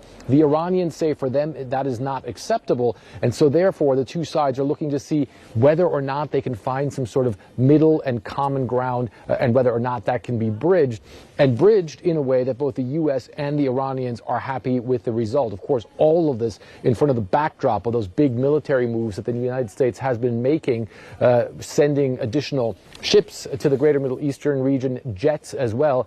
Definitely something, of course, that certainly is aimed at moving this diplomacy along and give it more urgency. For the Iranians, Paula, I will say one of the things that for them, of course, is key is sanctions relief. And that's something where they say they want to see substantial sanctions relief if they're going to put even more constraints on their nuclear program.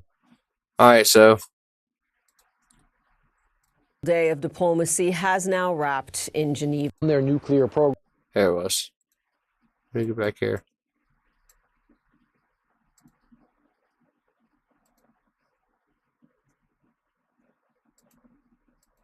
Type of scenario.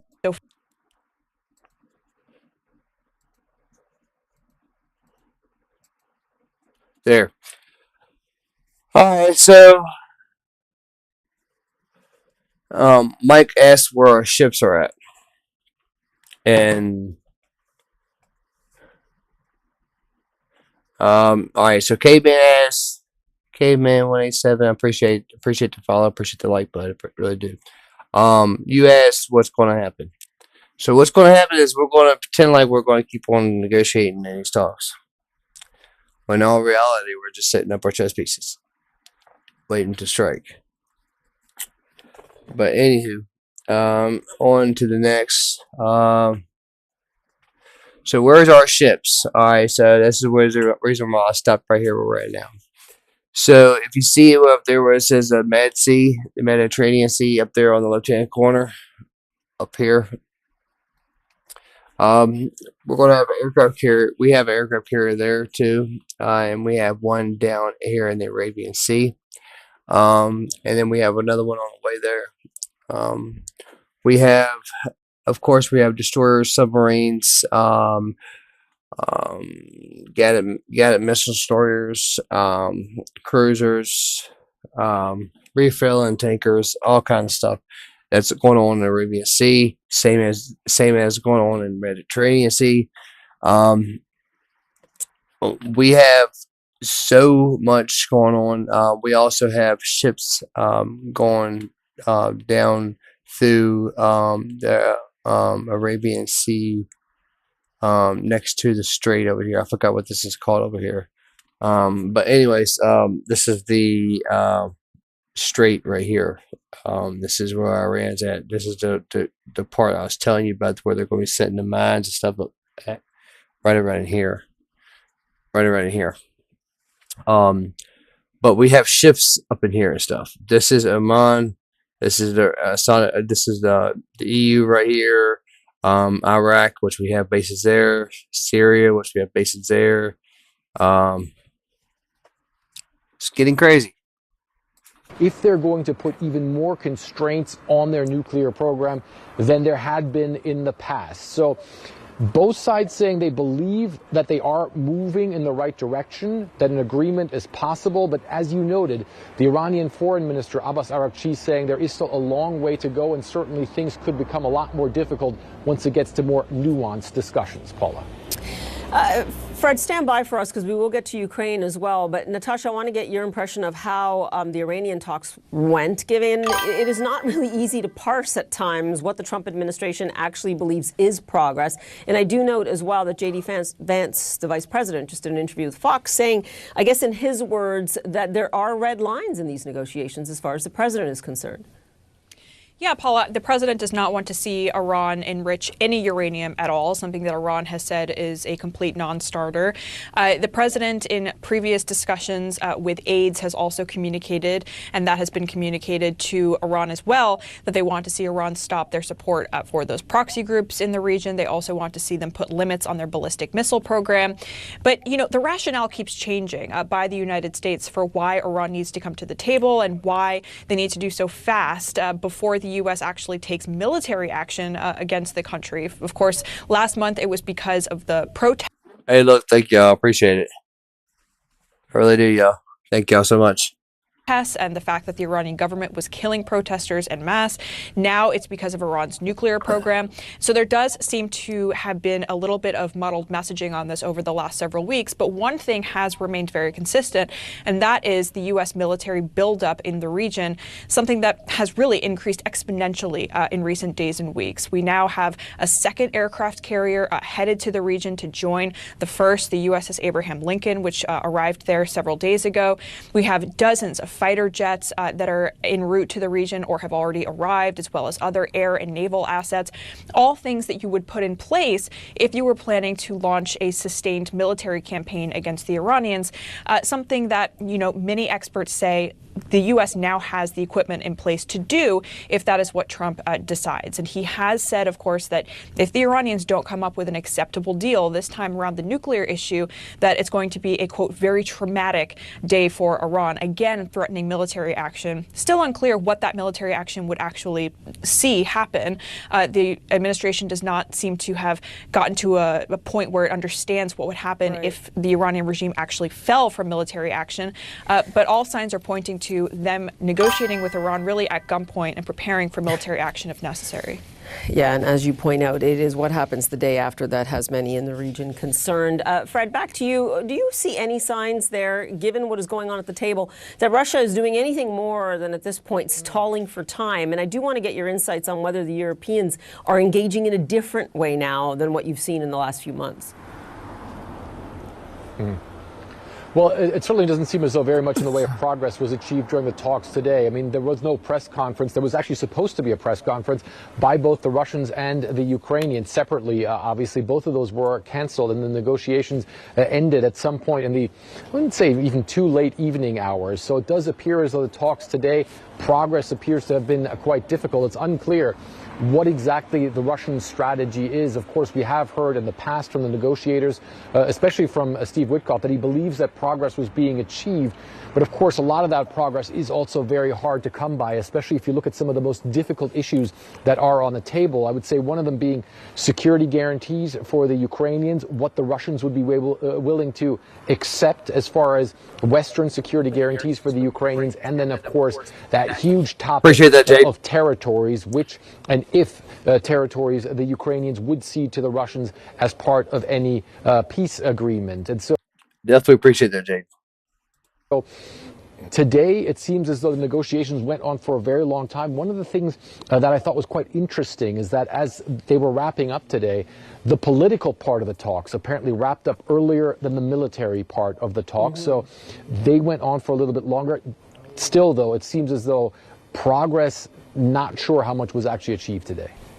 Yeah, and we'll continue to watch those talks. Fred Pleitgen for us in Geneva, Natasha Bertrand in Washington. Grateful to both of you. We do want to stay with this right now. Ian Bremmer is president of the Eurasia Group and G0 Media. I want to thank you for coming in as we try and parse both of these negotiations. We are going to start with Iran.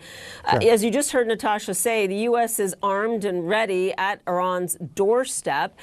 There was optimism out of these talks. I am wondering if you buy that. And does that optimism mean that Iran gets to keep its missiles and its peaceful nuclear program?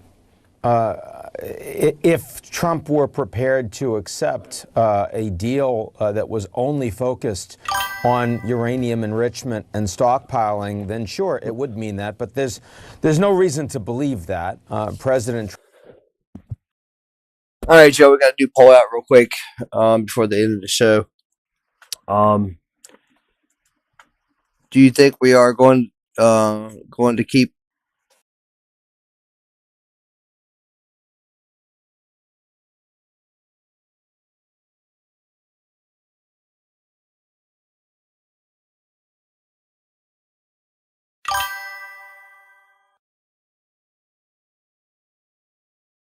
Trump, I think, is the reason that you have all this military equipment, which is continuing to steam towards the region, is because he believes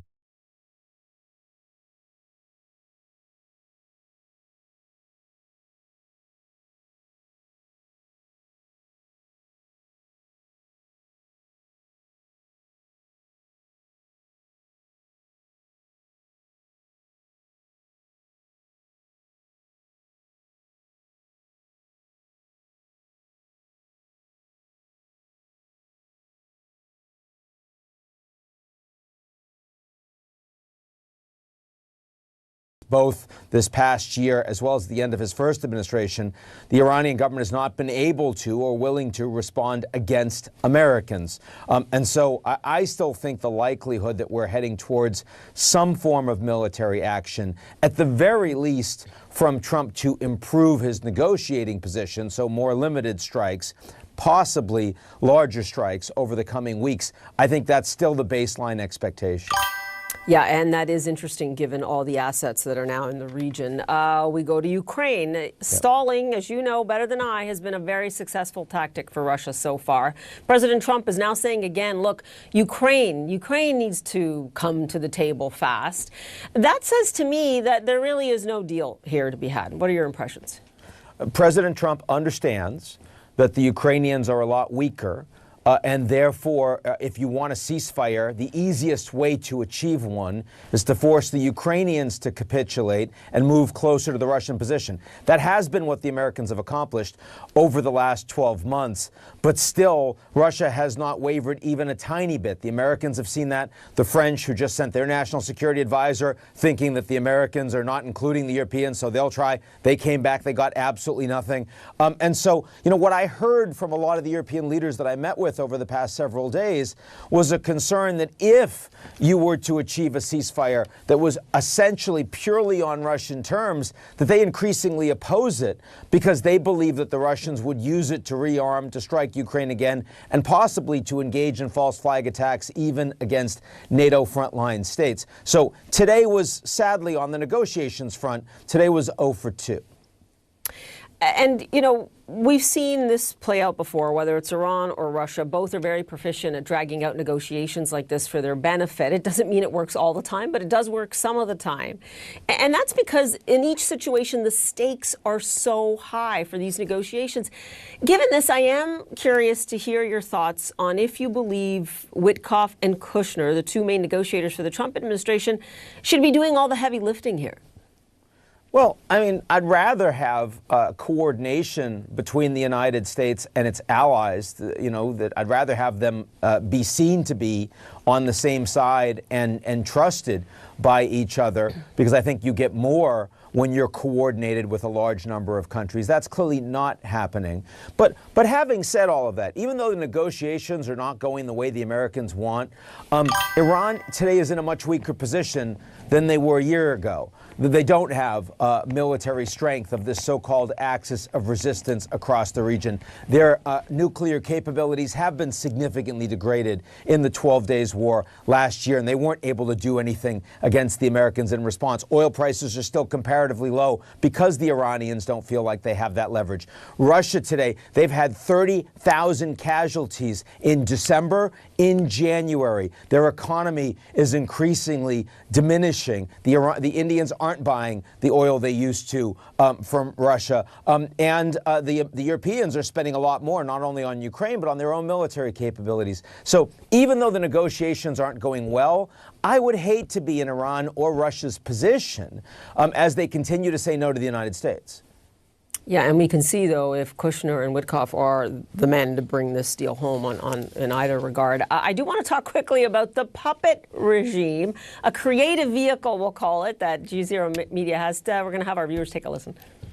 All right, Zelensky, check out this new peace proposal. Does it contain NATO-style Article 5 security guarantees for me? Bro, why are you stressing? Just keep it light.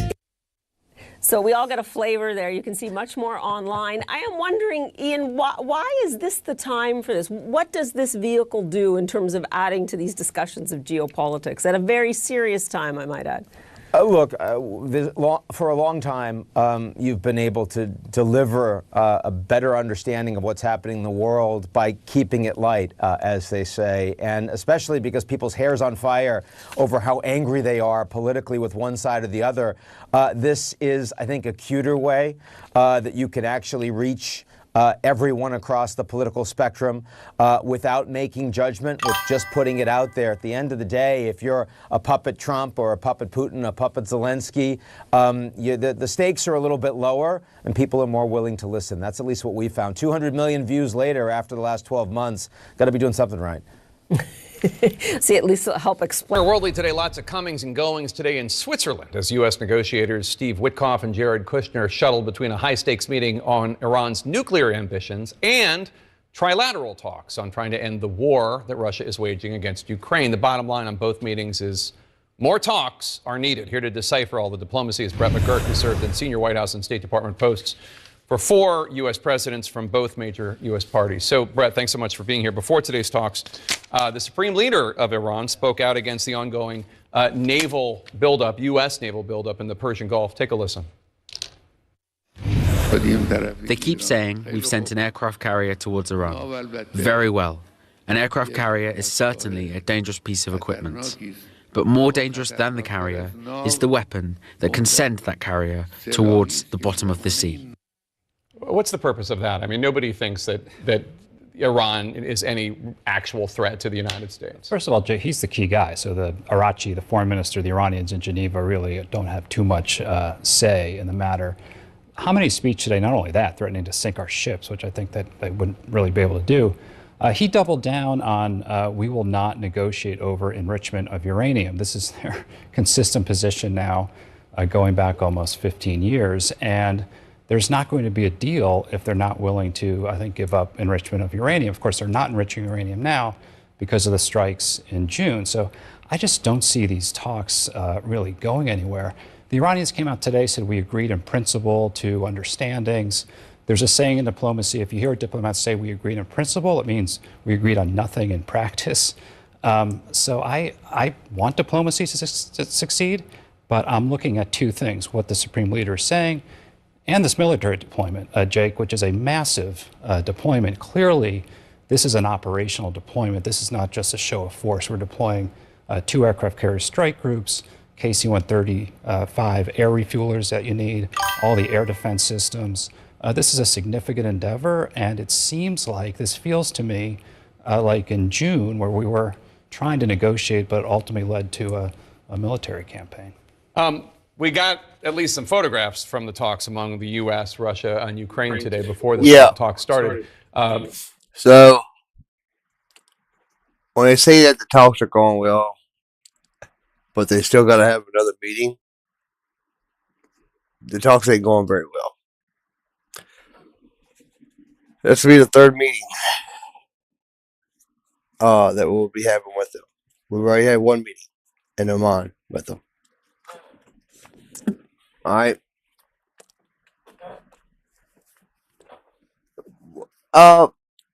We might make it to the next meeting before anything actually happens, or anything major or anything. We shall see.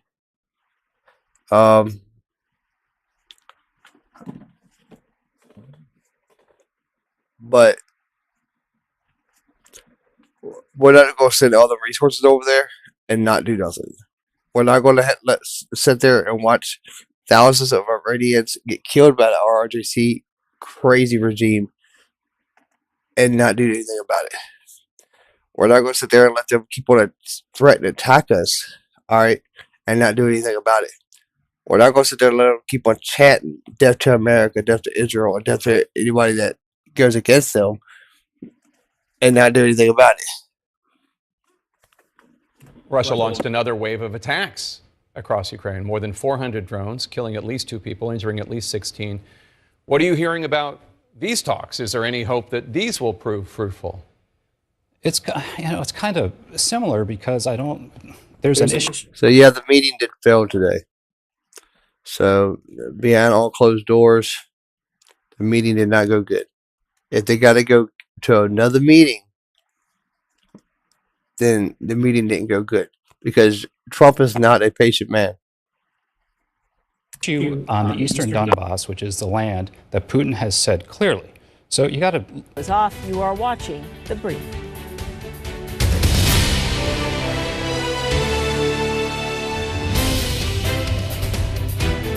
Achieved. I don't even think it's really clear what precisely these talks are even about. The Iranians have said that they need to be very narrowly focused on the nuclear program and Iran's nuclear ambitions. American officials have said in the past that they need to be expanded out to include Iran's ballistic missile program, its support for proxy groups in the region. At this point, we don't really know what exactly the scope of these talks are, and I think the big question now is how long exactly Trump is willing to allow these negotiations to go on. When you're talking about very technical issues, uranium enrichment, levels of uranium enrichment, these are very sort of specific technical details that do take a long time to get hammered out. The Obama-era Iran deal that Trump withdrew from took 2 years to negotiate. And so when the president and his officials are talking here about a 2-week-long time frame, I think that is ambitious, to say the least, to get the Iranians to agree to everything that the president is demanding here. And I would also. So the way he don't mean like that. I'm not for sure. I don't think he meant it like that. He meant like that they failed. Like. If they gotta go to another meeting, then that means that they did not come to an agreement. That means that talks today failed. That's probably what he means by that. I'm not 100% sure, but yeah, if they gotta have another meeting, then that means that talks failed.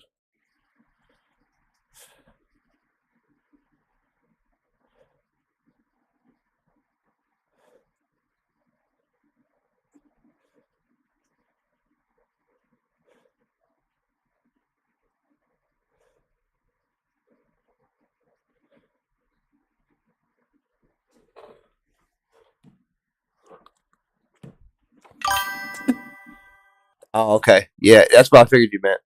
But yeah.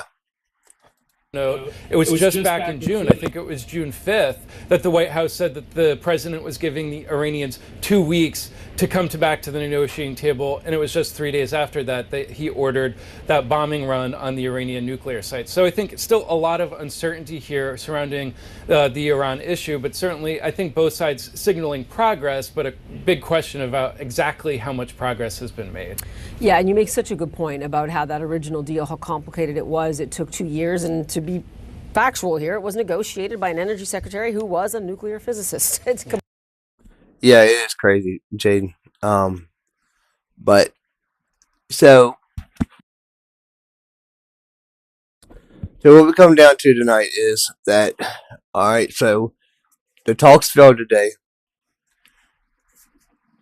Russia and China have been sending them weapons, defensive weapons, missiles, technology.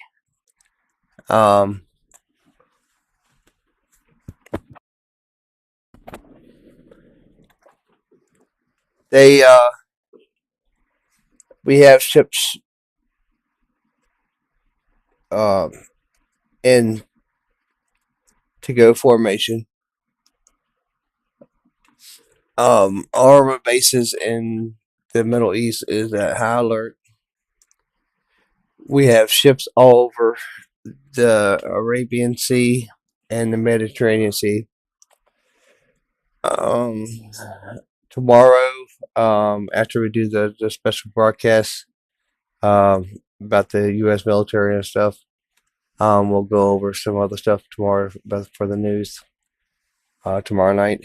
But other than that, make sure y'all don't miss out on tomorrow. Special broadcast on tomorrow. We're going to be broadcasting the U.S. military. Oh, did you hear about that in school? Yeah, it's crazy. But we're going to be talking about the U.S. military, all of our armed forces. We're going to be going over about the Navy and stuff like that. And not just that, I myself will be going down to the Air Force Base here that is close to where I live. And I am going to be trying to see if I can interview one of the top officials there. Now, I'm not 100% sure if I'm going to be able to get it or not. I'm hoping that we do. If we do, it's going to be amazing. It's going to be amazing for me just to have the experience to interview one of our officials and one of our military guys. And it's going to be amazing for the channel, just to have on the channel.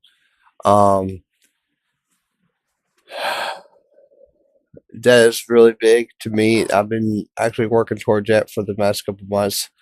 But I want to try to get more of a crowd base and more of an audience in the chat room and stuff like that, like we are starting to get. I love that y'all are breaking up in the chat and going wild in chat rooms. I really appreciate that, y'all. It means a lot. It really does, because it's been a long ride. But anyways, don't miss out tomorrow on the special live stream that we got coming. Special for Jaden, our top moderator. Yeah, I know, Jaden. It's gonna be awesome, dude. It's gonna be really awesome. I'll let you know, Jaden, when that's gonna be. Because we're gonna be live doing that. I don't know if we're gonna do it live or if we'll probably just do an interview and actually didn't upload the video. I'm not 100% sure how we're going to do it yet, but it all depends on what kind of depends on the policy there. I'll let you know about that. If we do it live, we're going to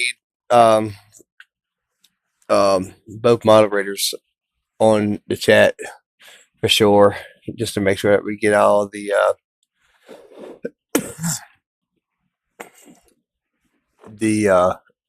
crazy people off the chat whenever we do that, if we do have anybody on the chat like that. As you can see, we do have a small crowd base right now, but it will be growing soon. But other than that, I am out for tonight. This is aka the Lone Wolf, aka Ace.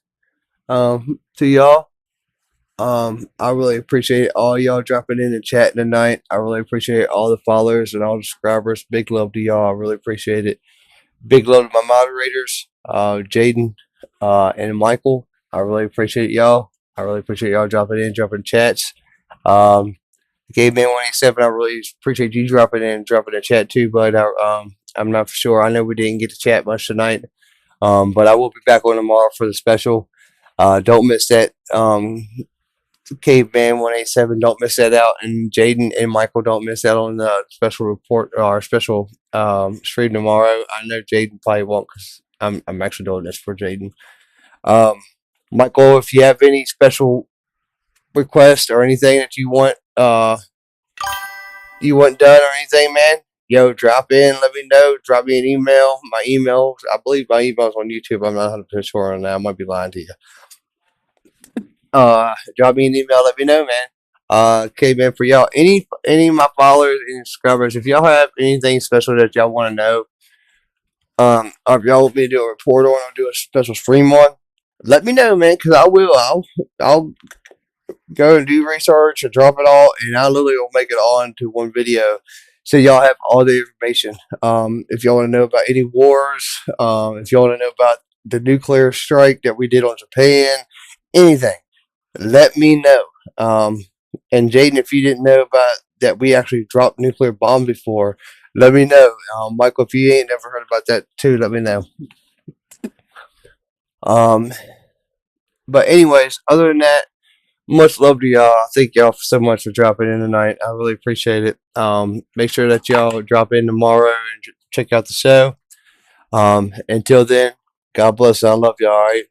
Hey, Jaden, you have a good night, bud. I hope you have a wonderful day at school tomorrow. Do you have school tomorrow? Hold on a minute. Yeah, my bad. It's Tuesday. What am I thinking? Hope you have a wonderful day at school tomorrow, man. And yeah, make sure you eat your breakfast. If you like breakfast, that is. Thank y'all all for dropping.